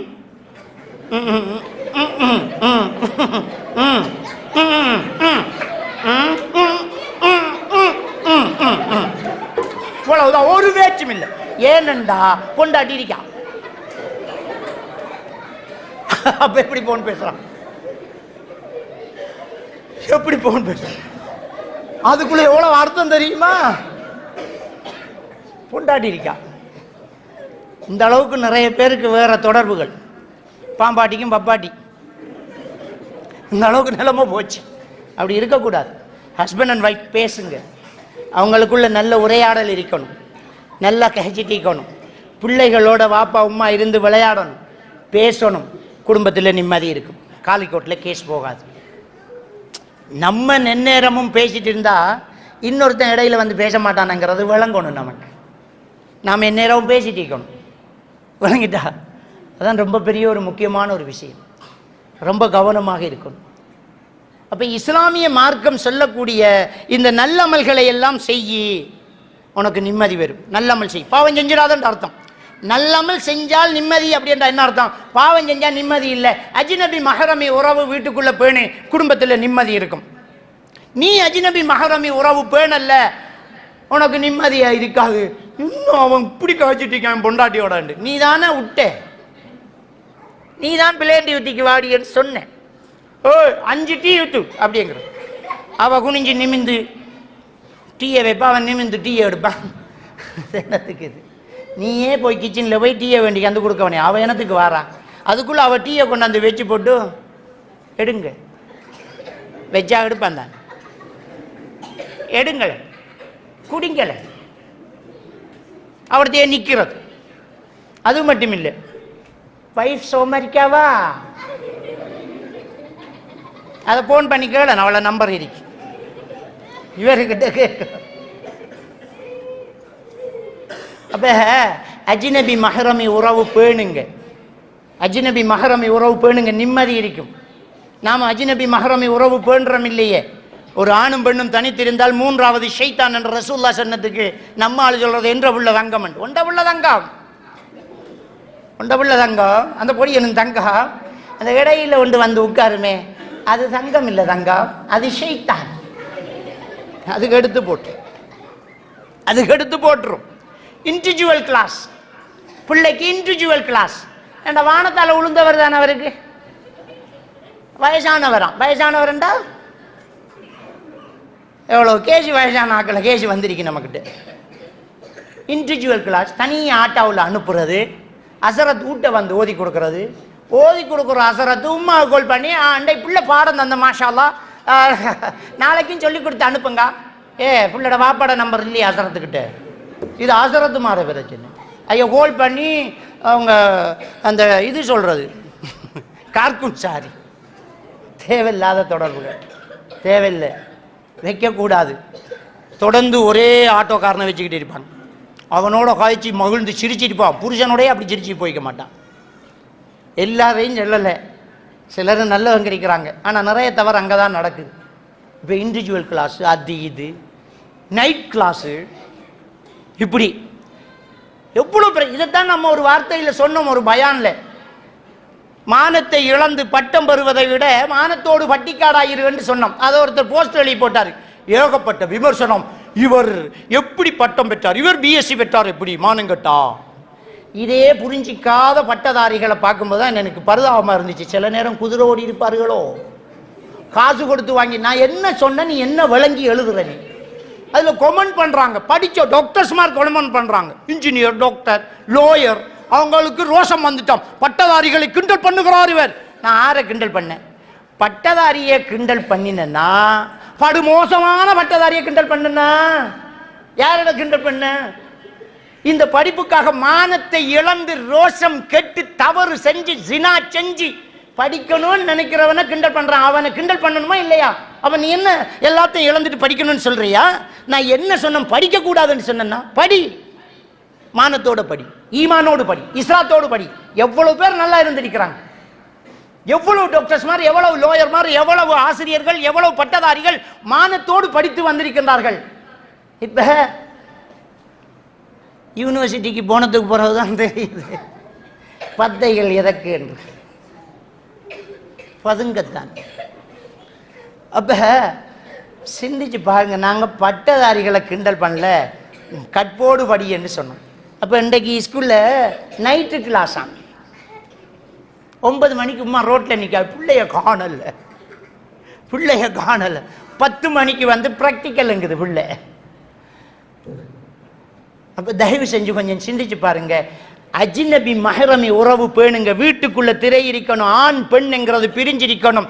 நம்முட கூட்டாளி நமக்கு தான் கூட்டாளி, பொண்டாட்டிக்கு இல்லைங்கிறத விளங்கணும். மனைவிக்கு கூட்டாளி என்றால் அது மனைவிக்கு தான் கூட்டாளி, நமக்கு இல்லைங்கிறத தெரிந்து கொள்ளணும். இந்த கச்சிதமான இஸ்லாமிய கட்டமைப்பு இருந்தால் அங்க நிம்மதி இருக்கும். இல்லாட்டி நிம்மதி இருக்காது. எப்படி நிம்மதி இருக்கும்? சந்தோஷம் இருக்கு. எவ்வளவு பேரு கை நிறைய காசு, செல்வம், நல்ல வசதி வாய்ப்பு எல்லாம் இருக்குது, நிம்மதி இல்லை. ஏன் நிம்மதி இல்லைன்னா பொண்டாட்டிக்கு ஒரு மிஸ்கால் வந்த பிரச்சனை, பொண்டாட்டிக்கு ஒரு போன்ல ஒரு தொடர்பு ஒன்று இருக்குது, தவறு நடக்குது, பிரச்சனை. கொஞ்சம் பேசுறாங்க, கேட்டா சும்மா ஒன்றும் இல்லை, பேச்சு மட்டும்தான். அது ஏங்கிறேன் நான், என்ன பேச்சுங்கிறேன். தயவு செஞ்சு அந்நியர்களிடம் பேசாதீங்க. மனைவி கிட்ட பேசி, குலைந்து பேசி, சிரித்து பேசி, ஒரே விஷயத்தை திரும்ப பேசி, மறுபடியும் பேசி, 1001வது தரமாக அடுத்த விஷயத்தையும் பேசு. அடுத்தவள்கிட்ட பேசாத. எதுக்கு உனக்கு பேச்சு? தேவையில்லாத பேச்சு. அதுதான் சூரத்துல் அஹ்ஸாப்ல 32வது வசனத்தில் அல்லாஹ் தஆலா சொல்றான், வலா தஹ்தஅன பில் கவுல், பெண்ணே நீ குலைந்து பேச வேண்டாம். அப்படின்றா அதோட சம்பந்தப்பட்ட ஆணுக்கும் சேர்த்துத்தான். ஃபயத்மா அல்லதி ஃபீ கல்பிஹி மர்த், எவனுடைய உள்ளத்தில் நோய் இருக்கிறதோ, அது காமம் எனும் நோய், அடைப்புக்குறிக்குள்ள, எவனுடைய உள்ளத்தில் நோய் இருக்கிறதோ அவன் சுவைக்க தொடங்கி விடுவான். ஃபகுல்ன கௌலன் மஅரூஃபா, பேசுவது ஒரு சந்தர்ப்பமாக வந்தால் அதை தெளிவாக பேசி முடித்து விடு, அவ்வளவுதான். ஹலோ ரைட், அவர் இல்லை அப்புறம் எடுங்க, 2 மணி அப்புறம் எடுங்க, அவ்வளவுதான். இப்ப என்ன தடை? அவர் இல்லை 2 மணி தம்பரர், நீங்க யாரு, உனக்கு இது ஏனுங்க, உனக்கு எதுக்கு அது? அவன் யாரா இருந்தா உனக்கு என்ன? சில பெண்கள் ஹலோ வைங்க போன, ஹலோ வைங்க போன இப்படி சொன்னா அவனுக்கு தெரியும் வைக்க விருப்பம் இல்லைன்னு. அவன் என்ன வைக்கிற, நீ வைக்கலாமா? உண்ட பட்டன்னு மிதிக்கிட்டான், இதுல அடிச்சா வைக்கும். வெய் போன, ஹலோ வெய் போன, ஹலோ வெய் போனா சம்திங் ராங், தூண்டெல்லாம் மாட்டிக்கிட்டேன் அர்த்தம். இதை வச்சுதான் மிஸ் யூஸ் பண்ணிக்கிட்டு இருக்கிறான். எத்தனை மிஸ்கால்ல எத்தனை மிஸ்ஸுகள் மிஸ் ஆயிட்டாங்க. அப்ப தயவு செஞ்சு இந்த அஜ்னபி மஹரமி உறவு பேணணும். குடும்பம் நல்லா இருந்தா, சந்தோஷமா இருந்தா, பிள்ளைகளோடு நெருக்கமா இருந்தா, கணவன் மனைவி சந்தோஷமா இருந்தா, பேசினா, சாப்பிடும்போது ஒரு கவலை உணவை ஊட்டி கொடுத்தா, ஒரு கிஃப்டை கொண்டு போய் கொடுத்தா, பக்கத்துல இருந்து பேசினா, கையை பிடிச்சிக்கு நடந்தா, தோல்ல சாஞ்சா, என்ன பிரச்சனை வர போகுதுங்கிற குடும்பத்தில். இதெல்லாம் எங்க? ஒரு இடத்துல இருக்கு. கல்யாணம் முடிச்ச ஒரு கிழமைக்குள்ள இருக்கு, மறுவாயில். கல்யாணம் முடிச்ச ஒரு கிழமை இல்லை, பிள்ளைகள் கல்யாணம் முடிச்சு 4 வருஷமானாலும் நீங்க அப்படித்தான் இருக்கணும். நபிகள் நாயகம் ஸல்லல்லாஹு அலைஹி வஸல்லம் அவர்கள் 63 வயதில் மனைவி மடியில மௌத்தான, மகள மடியில மௌத்தாகல, நண்பர் மடியில மௌத்தாகல, மனைவி மடியில தான் மௌத்தான. சகோதரர்களே, படுக்கையை பிரியுங்க என்று பிள்ளைகளுக்கு தான் சொன்னாங்க ஸல்லல்லாஹு அலைஹி வஸல்லம். 10 வயதை அடைந்தால் படுக்கையை பிரிங்க. கனவு மனைவிக்கு பிரச்சனை வந்தா படுக்கையை பிரியாண்டாங்க. அது வரைக்கும் சேர்ந்துதான் இருக்கணும். குடும்பத்தில் மனைவி மனைவிக்கு இடையில பிரச்சனை வந்தால் அதை எப்படி ஹேண்டில் பண்றது? எடுத்தது தலாக் இல்லை. முதல்ல என்ன செய்யுங்க? நசிஹத்து செய்யுங்க. கேட்கலையா? படுக்கையை பிரியுங்க. நான் என்ன கேட்கறேன்னா, ஏற்கனவே பிரிஞ்சு கிடக்கிறத எப்படி பிரிக்கிறது? பிள்ளைகள் தலைப்பட்டோன்னா அவர் ஒரு வீட்டுக்கு, இவ ஒரு வீட்டுக்கு. நீ 70 வயது அடைந்தாலும் புருஷன் பொண்டாட்டி ஒரு பெட்டில் ஒரு நொழும்பு வலைக்குள்ளதான். இப்படி இருந்து வளகணும். அப்பதான் பிரிஞ்சு படுக்காரே ஐயோன்னு அவதிப்படுவாள். அப்ப கனவு மனைவி சேர்ந்திருக்கணும். 10 வயசு அடைந்தால் பிள்ளைகள் பிரியணும். இதுதான் இஸ்லாம் மார்க்கம் சொல்லுது. இப்ப பிள்ளைகள் சேருது, புருஷன் பிரிஞ்சுக்கிட்டு இருக்கிறது. கேட்டா அது கொமர் பிள்ளை, இளந்தாரி பிள்ளைக்கும் கொமர் பிள்ளைக்கும் பாப்பா ஆண்டு தெரியும். 8ஆம் ஆண்டு புத்தகத்திலே அதுக்கு தெரியும் எப்படி பிறந்தன்ட்டு. நீங்க ஒன்று இங்க பாடம் நடத்த தேவையில்லை.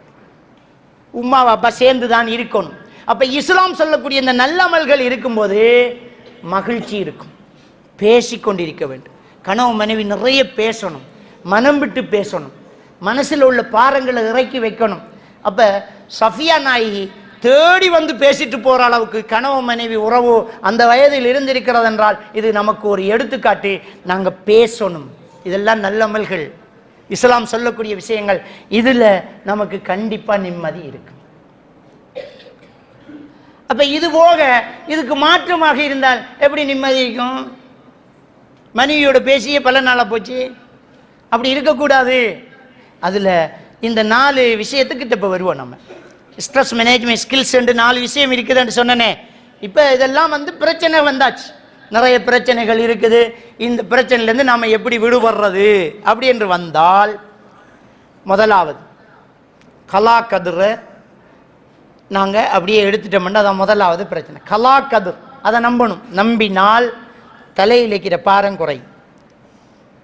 சூரா ஹதீதில் 22வது வசனத்தில் அல்லாஹ் தஆலா சொல்றான், மா அஸாப மின் முஸீபத்தின் ஃபில் அர்தி வலா ஃபி அன்ஃபுசிக்கும், இந்த உலகத்திலும் உங்களிலும் நடக்கக்கூடிய ஒவ்வொரு பிரச்சனைகளும் இல்லா ஃபி கிதாபி மின் கபிலி அன் நப்ரஹா, உங்களையும் இந்த உலகத்தையும் படைப்பதற்கு முன்னால் அல்லாஹ் எழுதினதுதான்.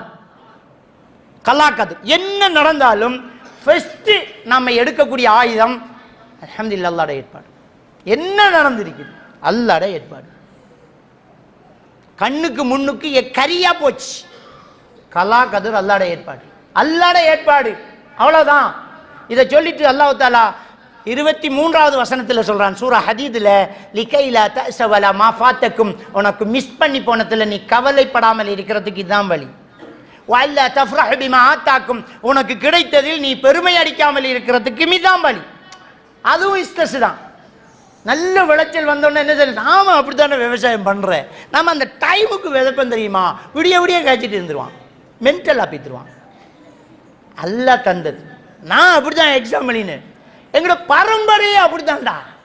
எல்லாரும் கெட்டிக்கார பிள்ளைகள் இப்படி காய்ச்சிட்டு இருப்பார். அல்லாஹ் தந்தது. அல்லாஹ் நாடினா ஒன்று பிறக்கும், ஒன்றுக்கும் மேலாமல் இழுக்கும். அல்லாஹ் தந்தது. நம்ம கையில் ஒன்றும் கிடையாது, அல்லாஹ் தந்தது. அப்ப என்ன செய்யணும்? நல்லது நடந்தாலும் அல்லா தஃப்ரஹு பிமா ஆதாக்கும், அல்லாஹ் தந்ததுல நீ என்ன செய்யக்கூடாது? ரிசர்ச் பெருமை அடிச்சுக்கு நிற்கக்கூடாது. அல்ஹம்துலில்லாஹ் அல்லாஹ் தந்தது. கை சேதமா போச்சு, கை விட்டு போச்சு, அதுல நீ கவலைப்படாத. அல்லாஹ் நாடல்ல, அல்லாஹ் நாடல்ல, கதை முடிஞ்சு. கலா கதிர் மனசுக்கு ரிலாக்ஸ் தரும். என்ன பெரிய பெரிய கோடி லொஸ்ட் என்றாலும் அல்லாஹ் நாடல்ல, அல்லாஹ் எழுதல்ல, அவ்வளோ. கலா கதிர் இது ஃபர்ஸ்ட். ரெண்டாவது என்ன? ரெண்டாவது விஷயம் சூரத்துல் பக்ரா 216வது வசனத்தை பார்க்கலாம். அதுல அல்லாஹ் தஆலா என்ன சொல்றான்னு சொன்னா, வஅஸா அன் தக்ரஹு ஷையன் வஹுவ கைருல் லக்கும், நீங்க சில விஷயத்தை வெறுப்பீங்க, அது நல்லதாக இருக்கும் நிலையில். வஅஸா அன் துஹிப்பு ஷையன் வஹுவ ஷர்ருல் லக்கும், நீங்க சில விஷயத்தை விரும்புவீங்க, அது கெட்டதாக இருக்கும் நிலையில். வல்லாஹு யஅலமு வ அன்தும் லா தஅலமுன், அல்லாஹ்க்கு தான் தெரியும், உங்களுக்கு தெரியாது மாவனேங்கறான் அல்லாஹ். சில விஷயம் நம்மளை விட்டு போகும், இப்படி போய்தான் நினைப்பேன், அது நல்லதுக்கு நடந்திருக்கு, உனக்கு இப்ப தெரியாது, எப்போவாலும் தெரிய வரும். நம்மளுக்கு கைவிட்டு போயிட்டென்றால் அல்லாஹ்வுடைய ஏற்பாடு என்று ஃபர்ஸ்ட் ஸ்டேஜ் நம்பிட்டோம். அது முதலாவது. ஸ்ட்ரெஸ் மேனேஜ்மெண்ட் ஸ்கில்ஸ்ல முதலாவது என்ன?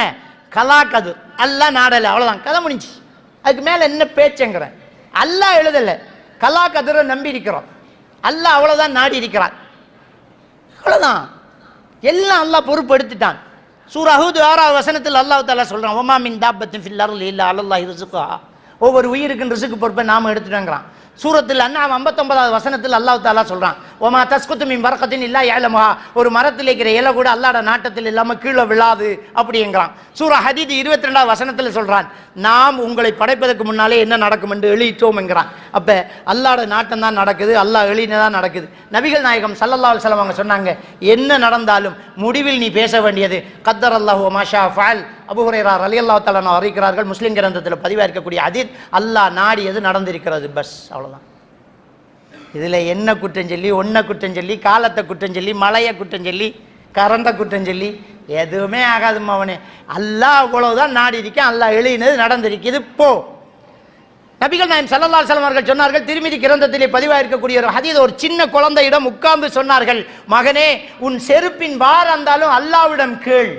லவ் இஜ்தமஅதிலும் அலா யதுர்ருக லா யதுர்ருக இல்லா மா கதபல்லாஹு லக். இந்த உலகத்தில் உள்ள எல்லா மனிதர்களும் ஒன்று சேர்ந்து உன்னை அநீதி செய்து அசிங்கம் பண்ண வந்தாலும் லா யதுர்ருக இல்லா மா கதபல்லாஹு லக், அல்லாஹ் எழுதாத எந்த கெடுதியை எவனும் உனக்கு செய்ய முடியாது. ஒரு தன்னம்பிக்கையை கொடுத்தாங்க, எவனும் செய்ய முடியாது. இந்த உலகமே திரண்டாலும் அல்லாஹ்ட எழுத்துல இல்லைன்னா முடிய கூட எடுக்க முடியாதுமா அவனே சொல்லிட்டு சொன்னார்கள், லவ் இஜ்தமஅதிலும் அலா யன்ஃபஉக லா யன்ஃபஉக இல்லா மா கதபல்லாஹு லக். எல்லாரும் சேர்ந்து உதவிக்கு வந்தாலும் அல்லாஹ்ட எழுத்துல இல்லாட்டி எவனும் உதவி செய்ய முடியாது.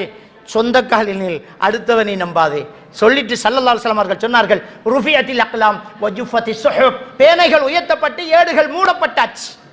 போயிட்டே கலாக் அதுல எழுதியாச்சு. புகாரி ஷரீஃபில் இடம்பெற்றிருக்கக்கூடிய ஹதீஸ், நேர்ச்சை வைக்காதீங்கன்றாங்க ரசூலுல்லாஹி ஸல்லல்லாஹு அலைஹி வஸல்லம்.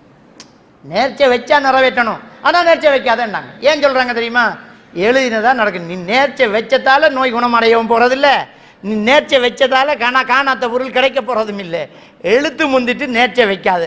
நேர்ச்சை வைக்கிறதால ஒரே ஒரு நன்மை நடக்கும், கஞ்சனுக்கிட்ட இருந்து ஏழைகளுக்கு உணவு கிடைக்கும், அவ்வளோதான். அவ்வளோதான். அப்ப எவ்வளவு அழகா இந்த கலா கதரை பற்றி இஸ்லாம் சொல்லுது. கலா கதரை நம்பு. ரெண்டாவது என்ன? அப்படியே நடந்து முடிந்தது நல்லதுக்கு என்று நம்பு. உனக்கு கஷ்டமா தெரியும், பாரமா தெரியும், இழப்பா தெரியும், மரணமா தெரியும், நல்லதுக்கு. மௌத்தாயிட்டு ஒரு ஆளு என்ன நினைக்கணும்? சூரா மூமினூன் 100வது வசனம் அல்லாஹ் தஆலா சொல்றார், பைனஹுமா பர்ஸகுன் இலா யௌமி யபஅஸூன். மரணித்தவர்களுக்கும் உயிரோடு இருப்பவர்களுக்கும் இடையிலே ஒரு திரையுலகு உண்டு. ஒரு திரை விழுந்து விட்டது, கியாமத் நாள் வரை அவர்கள் திரையுலகிலே இருக்கிறார்கள். ஹதீஸ்ல என்ன வருது? நிம்மதியா தூங்குறாங்க. மறுமையில நாம என்ன செய்ய போறோம்? சந்திக்க போறோம். அதைத்தான் அல்லாஹ் தஆலா சூரத்துல் பக்ராவுல 157வது வசனத்துல சொல்றான், இந்த அல்லதீன இதா அஸாபத்துஹும் முஸீபா, பிரச்சனை யாருக்கு வந்ததோ அவர் என்ன சொல்வார் தெரியுமா? இன்னா லில்லாஹி வ இன்னா இலைஹி ராஜிஊன். நாங்களும் அல்லாஹ்விடம் போக வேண்டியவர்கள், நாம் எல்லோரும் அல்லாஹ்விடம் மீள வேண்டியவர்கள் என்று சொல்வார்கள். எல்லாரும் அங்க வருவாங்க. மௌத்தா போனோன்னா இல்லைன்னு நினைச்சாத ஸ்டாக் பண்ணி வச்சுக்கும், கிடைக்க போகுது. அங்க கிடைக்க போகுது. எங்க ஸ்டாக் பண்ணிக்கும்? அல்லாஹ்வுடைய சன்னிதானத்தில். நாம் புதைத்த இந்த மையவாடி அல்ல. பைனஹுமா பர்ஸகுன் இலா யௌமி யுபஅஸூன் என்கிறான் அல்லாஹ் சூரத்துல் மூமினூன் 100வது வசனம். கியாமத் நாள் வரை சந்திக்க முடியாத ஒரு திரையுலக வாழ்க்கை அது. இந்த இடம் இல்லை, அது வேற இடம். இது இந்த உடம்புக்கு. அந்த உயிருக்கு ஒரு உடம்பு இருக்கும், அது அங்கே இருக்கும். மறுமையில் அல்லாஹ் எழுப்புவான். அதை யாசின் சூராவில் அல்லாஹ் தஆலா சொல்லுகிறான், அந்த சூர் ஊதினோன்னு அவர்கள் மண்ணை தட்டி கொண்டு எழும்பும் போது சொல்வார்கள், தூங்கிய எங்களை எழுப்பி விட்டது யார் என்று எழுப்புவார். யாரு? அப்படி அப்பதான் கண்ணை முழிக்க போறாங்க. எல்லாரும் நாளை மறுமையில் நம்மளை சந்திப்பார்கள். மரணித்து போன நம்முடைய சிசு, குழந்தை, பாப்பா, உம்மா, தாய், தகப்பம், மனைவி, பிள்ளை, குட்டி எல்லாரும் மறுமையில் கிடைப்பாங்க. எதுக்கு கவலைப்படுற நீ? அப்ப கலா கதிர நம்பு, நடப்பது ஒரு நலவுக்கு என்று நம்பு. அல்லாஹ் குர்ஆன்ல சூரத்துல் பக்ராவுல 216வது வசனத்துல சொல்றான், நீ சில விஷயத்தை வெறுக்கலாம், அது உனக்கு நலவாக இருக்கும். சூரத்துல் கஹ்ஃப் 55வது வசனத்தில் அல்லாஹ் தஆலா ஒரு சம்பவத்தை சொல்றான். கில்ர் அலைஹிஸ்ஸலாம் மூசா அலைஹிஸ்ஸலாமும் சந்தித்து கொண்ட ஒரு சம்பவம். அந்த ரெண்டு பேரும் கப்பல்ல பயணம் போறாங்க. பொதுவாக மூசா அலைஹிஸ்ஸலாத்து வஸ்ஸலாம் அவர்கள் அநியாயத்தை தட்டி கேட்க தெரிந்தவர் மட்டும் இல்லை, தட்டி கேட்பார். என்னன்னாலும் தட்டி கேட்பாங்க. என்ன இப்போன்றாங்க, மதிய நகருக்கு போகும்போது ஆட்டு பட்டியை கொண்டாந்து ரெண்டு பெண்கள் ஓரமாக நிற்கிறாங்க. ஆண்கள் எல்லாம் அவர்களுடைய ஆட்டுக்கு தண்ணி கொடுக்குறாங்க. இந்த பெண்களுக்கு தண்ணி கொடுக்க விட மாட்டேங்கிறாங்க. மூசா நபி கேட்குறாங்க, என்னம்மா உங்க விவகாரம்? நாங்கள் நேரத்தோடு தான் வந்தோம், எங்களை விட மாட்டேங்கிறாங்க. பறித்து தண்ணி கொடுத்தாங்க. அவங்க போய் வாப்பா கிட்ட சொல்லுவாங்க, அவர் ஒரு நபி, இந்த பிள்ளைகளை கல்யாணம் முடிச்சே கொடுத்துட்டாரு. அது வரலாறு குர்ஆன்ல சொல்றான். அநியாயத்தை தட்டி கேட்பவர் மூசா அலைஹிஸ்ஸலாம். ரெண்டு பேரும் கப்பலில் போய் இறங்கும் போது கில்ர் அலைஹிஸ்ஸலாம் நாசுக்கா கப்பலில் ஒரு ஓட்டையை போட்டு விட்டாங்க. மூசா நபி பார்க்குறாரு, என்ன அநியாயமாக இருக்குது, ஏன் கப்பலில் ஓட்டையை போட்டீங்க, அவ்வளோ பேரை மூழ்க அடிக்க போறீங்க, எதுக்கு போட்டீங்க அப்படிங்கிறாங்க. கில்ர் அலைஹிஸ்ஸலாம் சொன்னார்கள், உரீது அன் ஐபஹா, கப்பலை காப்பாற்றுறதுக்கு ஓட்டைங்கிறாங்க. என்ன காப்பாற்றுறதுக்கு ஓட்டையா? ஓட்ட போட்டா மூழ்கணுமே. ஒரு டெமேஜ் வந்திருக்குது, இந்த டெமேஜ் வந்தது நல்லதுக்கு தாங்கிறாரு கில்ர் அலைஹிஸ்ஸலாம். மூசா நபி எப்படிங்கிறாரு? அல்லாஹ் இதில் நமக்கு ஒரு பாடம் வச்சிருக்கிறான். உங்கள் பொருளாதாரத்தில் ஒரு டெமேஜ் வரும், ஒரு விபத்து வரும், ஒரு அழிவு வரும், ஒரு கஷ்டம் வரும், ஒரு கரைச்சல் வரும், நோய் வரும், ஒரு பிரச்சனை வரும். நீங்கள் நினைக்கக்கூடாது அல்லாஹ் தண்டிக்கிறான் அப்படின்னு. அல்லாஹ் உங்களை காப்பாற்ற போகிறான்னு அர்த்தம். ஹில்ர் அலைஹிஸ்ஸலாம் சொன்னார், மிம்பராய் மலிகுன் யௌகுதுக்குள்ள சஃபினத்தின் ஹஸபா, ஒரு மன்னன் படையெடுத்து வந்து கொண்டிருக்கிறான், இந்த துறைமுகத்தில் இருக்கக்கூடிய கப்பலை எல்லாம் கொள்ளையடிக்க போகிறான். ஓட்ட கப்பலை எடுத்துகிட்டு போக முடியாதுல்ல, போட்டுட்டு போவான்ல. இப்போ கப்பல் தப்ப போகுது. ஒரு டேமேஜ் வர்றது கூட பெரிய ஒரு பிரச்சனை வராமல் இருக்கத்தான், ஒரு நோய் வருவது கூட பெரிய ஒரு மரணம் வராமல் இருப்பதற்குத்தான், ஒரு ஆக்சிடென்ட் வருவது கூட பெரிய ஒரு மரண சம்பவம் நடக்காமல் இருக்கிறதுக்கு தான். அதைத்தான் அல்லாஹ் தஆலா சூரத்துல் பக்ராவில் சொல்லி காட்டுறான், வஅஸா அன் தக்ரஹு ஷையன் வஹுவ கைருல் லக்கும், நீங்க சில விஷயத்தை வெறுப்பீங்க, அது நல்லதாக இருக்கும் நிலையில். ஒரு மாப்பிள்ளை வந்து பேச்சுவார்த்தை நடத்தி எல்லாம் நல்லா பிடிச்சிருக்கும் போது கல்யாணம் கெடுபட்டுரும். சே, எவனோ மூட்டி கொடுத்துட்டான், கெடுத்து போட்டான், நாசமா போக, நல்லா இருப்பாங்களான்னு திட்டக்கூடாது. ஏதோ ஹைர், என்னமோ நலவு இருக்குது, ஏதோ ஒரு பிரச்சனை இருக்குது, அல்லாஹ் நம்மளோட பிள்ளைக்கு இதை விட சிறந்த மாப்பிள்ளையை வச்சிருப்பான், அல்லது இவரில் ஏதோ ஆபத்து இருந்திருக்கும், விட்டுடுவோம். 10 வருஷத்தில் கேள்விப்படுவோம், அவருக்கு பல பேரோடு தொடர்வாமண்டு. இப்போ அல்ஹம்துலில்லாஹ் இந்த பிள்ளையை அல்லாஹ் காப்பாற்றிட்டான் நம்பம். இது லேட்டாக தெரிகிறது, சிலருக்கு மறுமையிலையும் தெரிய வரும். ஸோ எது எப்படி எங்கே நடந்தாலும் அது அல்லாஹ் நமக்கு நலவை நாடி இருக்கிறான். இதில் ஒரே ஒரு விஷயத்தை மட்டும் புரிஞ்சுக்கோங்க, அடிப்படையில் இறைவனை இரக்கனாக பார்த்தால் இந்த எண்ணம் பெறும், அரக்கனாக பார்த்தால் இந்த எண்ணம் பெறாது. இறைவன் இரக்கம் உள்ளவன் என்று பார். ஒரு தாய் பிள்ளைக்கு அடிக்கிறது, அடி வாங்கி கொண்டு அந்த பிள்ளை உம்மா என்று ஓடுகிறது. அடிப்பவள் அவளாக இருந்தாலும் அவளிடம்தான் ஓட வேண்டும் என்று குழந்தைக்கு தெரிகிறது, நமக்கு தெரியலையா? அல்லாஹ் சோதிச்சாலும் அல்லாஹ் கிட்ட தான் கேட்குறேன், அல்லாஹ் ஏதோ நலவுக்கு தந்துட்டேன், அல்ஹம்துலில்லாஹ், அல்லாஹ் எங்களை காப்பாற்று. இதுதான் மனுஷப்பண். இதைத்தான் அல்லாஹ் சொல்றான். அப்ப நம்முடைய பிரச்சனைகளிலிருந்து நம்ம வெளியே வரக்கூடிய 2வது பகுதி இதுதான். முதல் அல்லாஹ்ட கலா கதிரண்டு ஏற்றுக்கொள்ளுங்க. 2வது இதுல ஏதோ நலவு இருக்குது, நமக்கு புரியல, அல்லாஹ் இதுல நலவு வச்சு. அல்லாஹ் இரக்கம் உள்ளவன், அல்லாஹ் இரக்கன், அரக்கன் இல்லை. அல்லாஹ் இரக்கம் உள்ளவன், இது நம்ம திறல்ல, ஏதோ நலவு இருக்கு. நம்ம ரொம்ப கஷ்டப்பட்டு ஃபர்ஸ்ட் எழுதுறோம், செகண்ட் சை எழுதுறோம், தேர்ட் சை எழுதுறோம், மெடிசின் கிடைக்கல, சிலர் தொழுகை விடுறான். நான் எத்தனை தடவை படித்தேன், கௌபத்துள்ளாட சீலையை பிடிச்சிக்கு துவா கேட்டேன், உம்ராக்கு போய் கேட்டேன், துவா கிடைக்கல, இனி தொழுகிற இல்லை, நலவிருக்குன்னு நினைச்சு கொள்ளணும். இதுதான் 2வது. 3வது என்ன? ரொம்ப சிம்பிள், நல்லா நினைவு வச்சுக்கோங்க. நம்ம பிரச்சனையிலேருந்து வெளியில வர்றதுக்கு முதலாவது கலா கதிர், 2வது நடப்பது நலவுக்கு. முதலாவது சூரா ஹதீத் 22வது வசனத்தை எடுத்துக்கோங்க. 2வது சூரத்துல் பக்ரா 216வது வசனத்தை ஞாபகத்துக்கு வச்சுக்கோங்க. அவ்வளோ மற்ற வசனங்கள்லாம் வேணாம், இது மட்டும் வச்சுக்கோங்க. 3வது, இவ்வளவு நடந்திருக்குது, நடந்தோடனே அல்லாஹ்வுடைய ஏற்பாடு ஏற்றுக்கிட்டோம், ஆனால் கஷ்டமாக இருந்துச்சு, இதை நலவுக்கு எடுத்துக்கிட்டோம். 3வது அதுக்கு இன்னொரு முட்டு கொடுக்குது. என்ன முட்டு? அதுக்கு கூலி இருக்கு. சும்மாலாம் கஷ்டப்பட வேணாம், நீ உனக்கு கூலி இருக்கு. அதை நபிகள் நாயகம் ஸல்லல்லாஹு அலைஹி வஸல்லம் அவங்க சொன்னாங்க.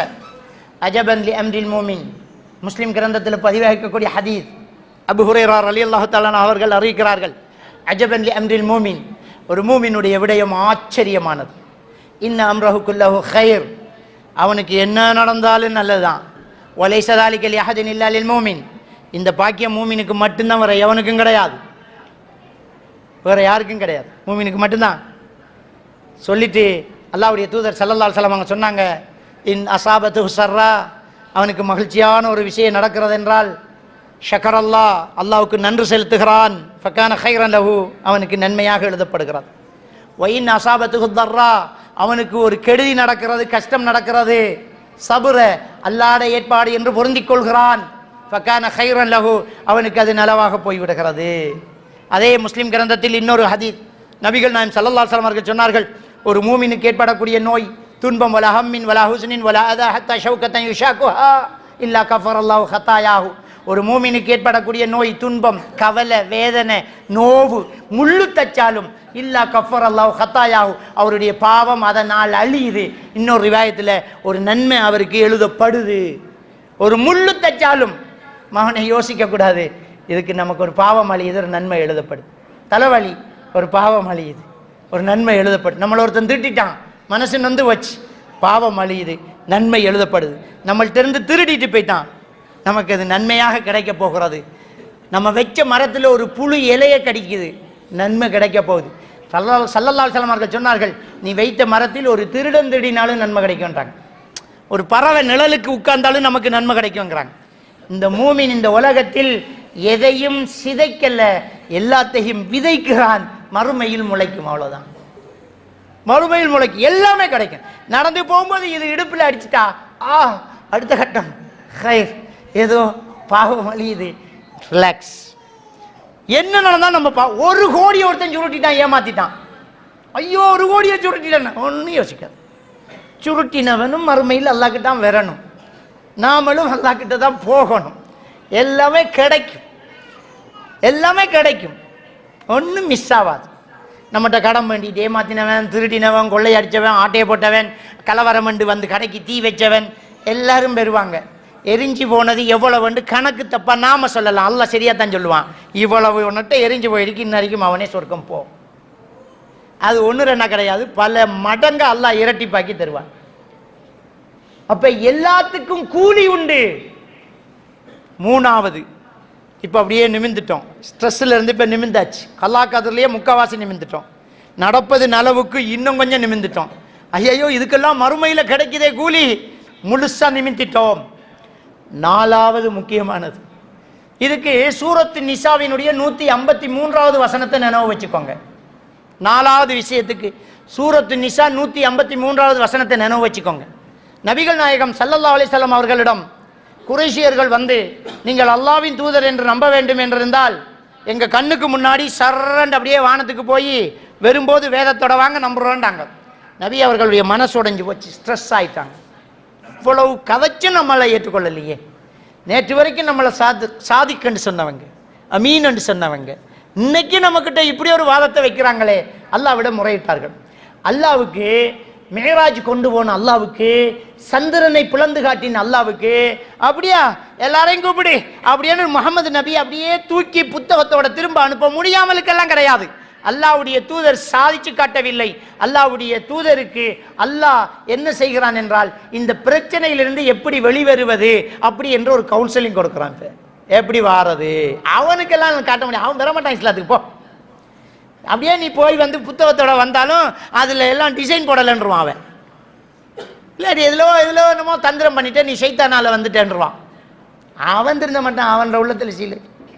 இப்போ ரசூலுல்லாவுக்கு ட்ரீட்மெண்ட் கொடுக்குறான் அல்லாஹ். மனசு உடைஞ்சு போச்சு இல்லை, இந்த மனசுக்கு ஒத்தனம் கொடுக்க போகிறேன். இதுதான் 4வது, நமக்கு நம்முடைய பிரச்சனையை தீர்க்கிறதுல 4வது இதுதான். அல்லாஹ் இப்போ குர்ஆன்ல 4வது அத்தியாயத்தினுடைய 153வது வசனத்தை இறக்குறான். நபியே, அவர்கள் உன்னிடம் வானத்திலிருந்து புத்தகத்தை கொண்டு வந்து காட்டுமாறு கேட்டார்கள். ஃபகத் ஸஅலு மூஸா அக்பர மின் தாலிக், மூஸா நபியிடம் இதைவிட பெரிசை கேட்டார்கள். காலு அரினல்லாஹ ஜஹரத்தன், அல்லாஹ்வை கொண்டாந்து காட்ட சொன்னாங்க நபியேண்டாங்க. எங்க பிரச்சனை இருக்குன்னு பாருங்க.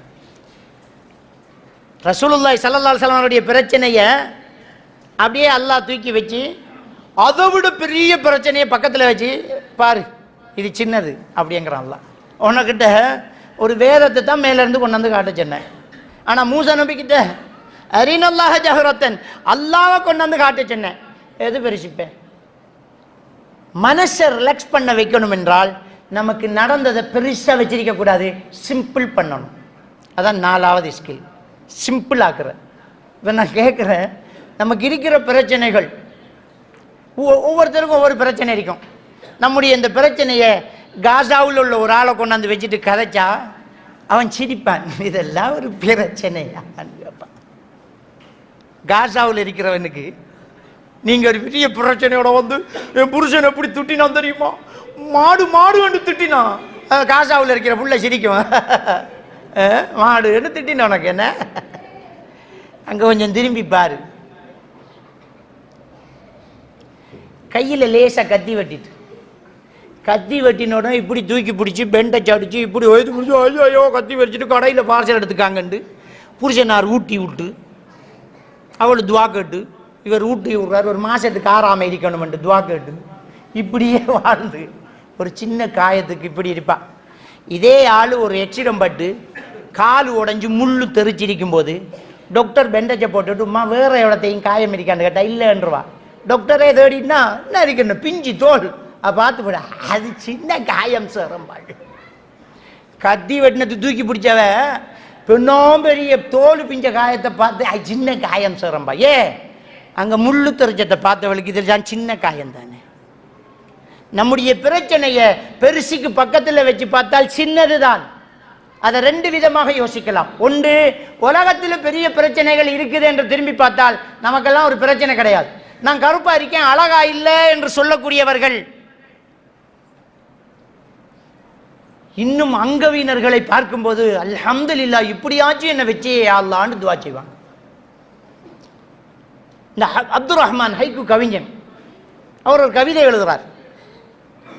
கடை கடையாய் ஏறினேன் ஒரு சோடி செருப்பு வாங்க, கால் இல்லாதவனை காணும் வரை.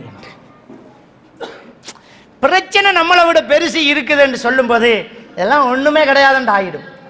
அப்ப நாலாவது ஸ்கில் என்னென்றால், நமக்கு என்ன நடந்தாலும் பழையவங்க சொல்லுவாங்க, தலையோட வந்து தலப்பாவோட பெய்த்தன்னு சொல்லுவாங்க. ஒரே வார்த்தை தான், இதை விட பிரச்சனை பெருசா இருக்குது வெளியில, அல்லது அல்ஹம்துலில்லாஹ் இதோட நின்று போச்சு, நல்ல வேலை பிள்ளை தப்பிட்டு. நான் ஒரு நாள் ரோட்டில் போயிட்டு போது ஒரு ஆக்சிடென்ட், மக்கள்லாம் நிற்கிறாங்க, ஒரு ஆள் கீழே விழுந்து கிடக்கிறாரு, எல்லாரும் புதுனம் பார்த்துக்கிட்டு வீடியோ எடுத்துக்கிட்டு இருக்கிறாங்க. அப்போ என்னோட அப்துல்லா ஜலீல் மௌலையும் வந்திருந்தார். இப்படி இப்படி இப்படி இப்படி என்ன ஒரு ஆட்டா செஞ்சு ஆட்டா வாட்டா வாட்டா வாட்ட விட எப்படி இப்படி தூக்கு தூக்குன்னு சொல்லி ஆளை பிடிச்சி காலுக்கு கையை கொண்டு காலு அப்படியே உள்ளுக்குள்ளே எலும்பு நொறுங்கி தூள். அப்போ காலு கீழே கையை போட்டு ஒரு ஆளை இடுப்பை பிடிக்க சொல்லி தலையை பிடிக்க சொல்லி அப்படியே ஆட்டாவில் தூக்கி வைக்க அல்ஹம்துலில்லாஹ்ன்றார். அங்கே உள்ள ஒருத்தன் மடி கொடுத்து உட்கார்ந்து இருக்கிறான். அவன் சொன்னான், ஆஜி இன்னா லில்லாஹி என்று சொல்லுங்க. அவர் சொல்லி கொடுக்குறாரு. இவர் இந்த ஆள் தெளிவாக சொன்னான், இல்லை தம்பி அல்ஹம்துலில்லாஹ் தான். ஏன் ஹாஜி? அப்புறம் காலுக்கு மேலால் ஏறின லொரி தலைக்கு மேலால் ஏறி இருந்தா இன்னொரு ஆள் இன்னால் இல்லாய் சொல்லியிருக்கணும். இப்போ நானே அல்ஹம்துலில்லாஹ் சொல்கிற அளவுக்கு வந்துச்சுல்ல. ஏன் அல்ஹம்துலில்லாஹ் சொன்னா தெரியுமா? தலை தப்பிட்டுங்கிறதுக்காக, கால் உடஞ்சதுக்கு இல்லை, தலை தப்பினத்துக்கு அல்ஹம்துலில்லாஹ். இதுதான் நம்முடைய வாழ்க்கையினுடைய ரகசியம். என்ன பிரச்சனை வந்தாலும் இதை விட பெருசா வரலையே என்று நினைத்தால் நம்மளால அதை தாங்கி கொள்ள முடியும். ஒன்றும் பிரச்சனை கிடையாது. இப்போ உலகத்தில் என்ன பிரச்சனை இருக்கு? நமக்கு ஒன்றும் பிரச்சனை கிடையாது. நம்ம சந்தோஷமா என்ன செய்யலாம்? வாழ்ந்துட்டு போகலாம். இஸ்லாமிய மார்க்கம் இன்னொரு தீர்வை சொல்லுது. இது நமக்கு இருக்கிற பிரச்சனைகளை தாங்கிக் கொள்ளக்கூடியது. ஆனா சில இடத்துல எக்ஷன் எடுக்கணும். எக்ஷன் எடுக்கிற இடத்துல எக்ஷன் எடுக்கணும். இப்ப அப்படியே குனிஞ்சி குட்டு வாங்கிட்டு இருக்கிறது இல்லை, திருட்டிட்டு போயிட்டான், அல்லாட ஏற்பாடு என்ன செய்யறேன் அவனை பிடிச்சு கொடுக்கணும். விளங்கிட்டா? இதே மாதிரி ஹஸ்பண்ட் அண்ட் ஒய்ஃபுக்குள்ள, கணவன் மனைவிக்கு இடையில பிரச்சனை வரும்போது என்ன செய்யற கல்லானாலும் கணவன், புல்லானாலும் புருஷன், கடைசி இவள் தான் சாணையோட வந்தது சந்த கூட போட்டு வாழ்றது இல்லை. அதுக்கெல்லாம் ஒரு தீர்வு இருக்குது.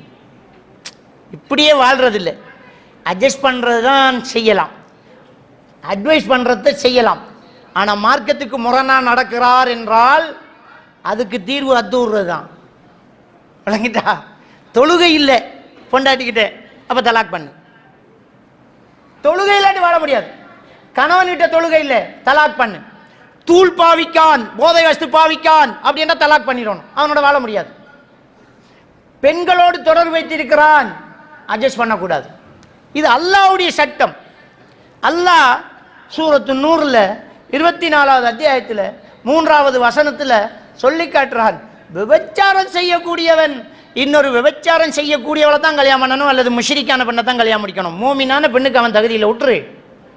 விபச்சாரம் செய்யக்கூடியவள் இன்னொரு விபச்சாரம் செய்யக்கூடியவனை பண்ணட்டும், இல்லாட்டி ஒரு முஷ்ரிக்க பண்ணட்டும், உனக்கு அவள் தேவையில்லை, விட்டுடு. இது 24வது அத்தியாயத்தினுடைய 3வது வசனம். அதெல்லாம் அட்ஜஸ்ட் பண்ணி வாழ்ந்துக்கிட்டு அசரத்து பயான்ல சொன்னதானே, கலாக்கதிர் நடப்பது நிலவுக்கு கூலி உண்டு, இதை விட பெருசு நடக்குது என்று சேர்ந்து வாழ்றது இல்லை. அதை விட்டுறணும். ஏன்னா அதுக்கு தீர்வு வச்சிருக்க அல்லாஹ். தலாக்கு ஹுலா என்கிறத வச்சிருக்கான். சிலர் சொல்லுவாங்க கல்யாணம் என்கிறது ஃப்ளைட் பயணம் மாதிரியாம், விருப்பம் இல்லாட்டியும் இடையில் இறங்கணும்னா அடுத்த ஏர்போர்ட் தான். ஆறு சொன்னது, நானும் சொல்றேன், கல்யாணம் என்கிறது ஃப்ளைட் பயணம் என்றாலும் அடுத்த ஏர்போர்ட்லாம் இறங்க தேவையில்ல, சீட்டுக்கு கீழே ஒரு பரிசுட்டு இழுத்து போத்திக்கிட்டு பாய், இழுத்து போட்டுக்கு பாய், எதுக்கு அடுத்த ஏர்போர்ட் பிரச்சனை வருகுது, பத்திக்கிட்டு இருக்குது, ஏர்போர்ட் வரைக்கும் காத்துக்கிட்டு கறிக்கட்டை தான் போய் இறங்கும் பாய். அப்போ கல்யாணங்கிறது கடைசி வரைக்கும் இருக்கிறது இல்லை. இந்த பிரச்சனைகள் இருந்தால் தலாக்கு பண்ணு. தொழுகையாளி இல்லையா விடு, போதை வஸ்து பாவனையா விடு, அந்நிய பெண்ணோடு தொடர்பு அல்லது அந்நிய ஆணோடு தொடர்பு அந்த பெண் என்றால் விட்டுடு, அவனோட வாழ்ந்துடாது. எல்லாரும் என்ன சொல்றது தெரியுமா, 3 புள்ள அந்த ஆளை விட்ட நான் சோத்துக்கு என்ன செய்வேன், பார்த்தையா கல்லாக்காதுரம் மறந்துட்டேன், அவன் தான் சோறு கொடுக்கான்னு நினைச்சிட்டேன். அல்லாவே சொல்றான், ஒமாமின் தாபத்தின் ஃபில்லர்லி இல்லா அல்லாஹி ரிஸ்குஹா, அல்லாஹ் எல்லா உயிருக்கும் ரிசுக்கு பொறுப்பை எடுத்துட்டான். அப்போ நீ எப்படிம்மா இப்படி சொல்லுவ, அதுக்கு எனக்கு தொழில் தெரியாத. இப்போ ஒரு கேள்வி, என்ன புருஷன் மௌத்தா போய்த்தான் என்ன செய்வ, அதானே அந்த ஆளு மௌத்தானா நீ என்ன செய்வ, பிள்ளைகளோட கடல்ல உழுவியா, இல்லையே வாழ்வாயே, அதை இப்போ வாழ். இன்னொருத்தியோட தொடர்பா இருக்கிறவனோட பிள்ளைக்காக எப்படி வாழ்ற நீ, விடு. அவரோட வாழ இயலாது, அவளோட வாழ இயலாது. அது விபச்சாரம் செய்யக்கூடிய கூட்டம், இது போதை வஸ்து பாவிக்கிறவங்க. அவன் பிள்ளைக்கு இருக்கிற சொத்தையும் சேர்த்து வித்துருவான். இந்த போதை வஸ்து பாவிக்கிறவன் எவ்வளவு ஆபத்தானவன் தெரியுமா, அவனுக்கு தேவைப்பட்டால் பொண்டாட்டிக்கும் விலை பேசுவான். நடந்திருக்குது, அவனுக்கு அது மட்டும்தான் பெருசா தெரியும். தயவு செஞ்சு இந்த பயான்ல ஸ்ட்ரெஸ் மேனேஜ்மெண்ட் ஸ்கில்ஸை சொல்லியிருக்கேங்கிறதுக்காக அவ்வளவுதான் போறதில்லை. சிலது தீர்க்க வேண்டியது இருக்கிறது, சிலரை பிடிச்சி கொடுக்கணும், சிலரை போலீஸுக்கு போகணும், சிலது கோர்ட்டுக்கு போகணும். முயற்சி செய்வோம். நம்முடைய காசு ஒருத்தன் ஆட்டையை போட்டான், அவனை பிடிக்கலாம், கோர்ட்டில் கேஸ் போடலாம், அவன்கிட்ட இருந்து வாங்க முடியலாம்டா வாங்கு, ஒன்றும் பண்ண முடியாதுன்னா கவலைப்படாது, கிடைக்கும். வாங்கிட்டா மற்ற விஷயங்கள் குடும்ப வாழ்க்கைக்குள்ள புருஷன் பண்றதுக்குள்ள சின்ன சின்ன விஷயம், அதை அட்ஜஸ்ட் பண்ணலாம், வாய்ஸ் பண்ணலாம், அவன் அட்வைஸ் பண்ணலாம், கொஞ்சம் புத்திமதி சொல்லலாம், கொஞ்சம் விட்டு பார்க்கலாம், குடும்பத்தை சேர்க்கலாம். பெரிய குற்றங்கள் இது யாரு சொல்லியும் கேட்க இல்லாத முடிஞ்சு. தொழுகை இல்லாதவனோட எப்படி வாழ்றேன்னு கேட்கிறேன். தொழுகை இல்லாதவன தொழுகை ஜனாசா மையவாடியிலேயே அடக்கக்கூடாது என்றால் எப்படி கணவன் மனைவியை வாழ்றது? நிறைய பேர் இன்றைக்கு கணவன் மனைவி தொழுகை இல்லாதவர்களோடு வாழ்ந்துகிட்டு இருக்கிறாங்க. அதுல இருந்தெல்லாம் நம்ம என்ன செய்யணும், விடுபடணும். எனவே இந்த விஷயத்தில் இன்றைக்கு தரப்பட்ட தலைப்பில் நிம்மதியை இழந்து வாழும் மனித சமூகம் என்கிறதுல நான் இவ்வளவு விஷயத்தை உங்களுக்கு சுருக்கி தந்திருக்கிறேன். நிம்மதி இழந்து போவதற்கு காரணங்கள் என்ன, அந்த நிம்மதியை திருப்பி எடுப்பதற்கு நம்ம என்ன பண்ணணும்? இஸ்லாம் சொல்லக்கூடிய நல்லமல் செய்வது, ஈமான் கொள்வதை செய்ய வேண்டும்.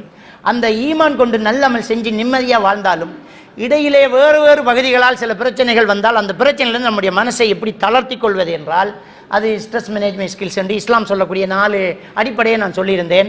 முதலாவது கலாக்கதிர், 2வது நடப்பதின் அளவுக்கு, 3வது இதுக்கும் கூலி உண்டு, 4வது இதைவிடவும் பெரிது உண்டு, அல்லாஹ் போதுமானவன்.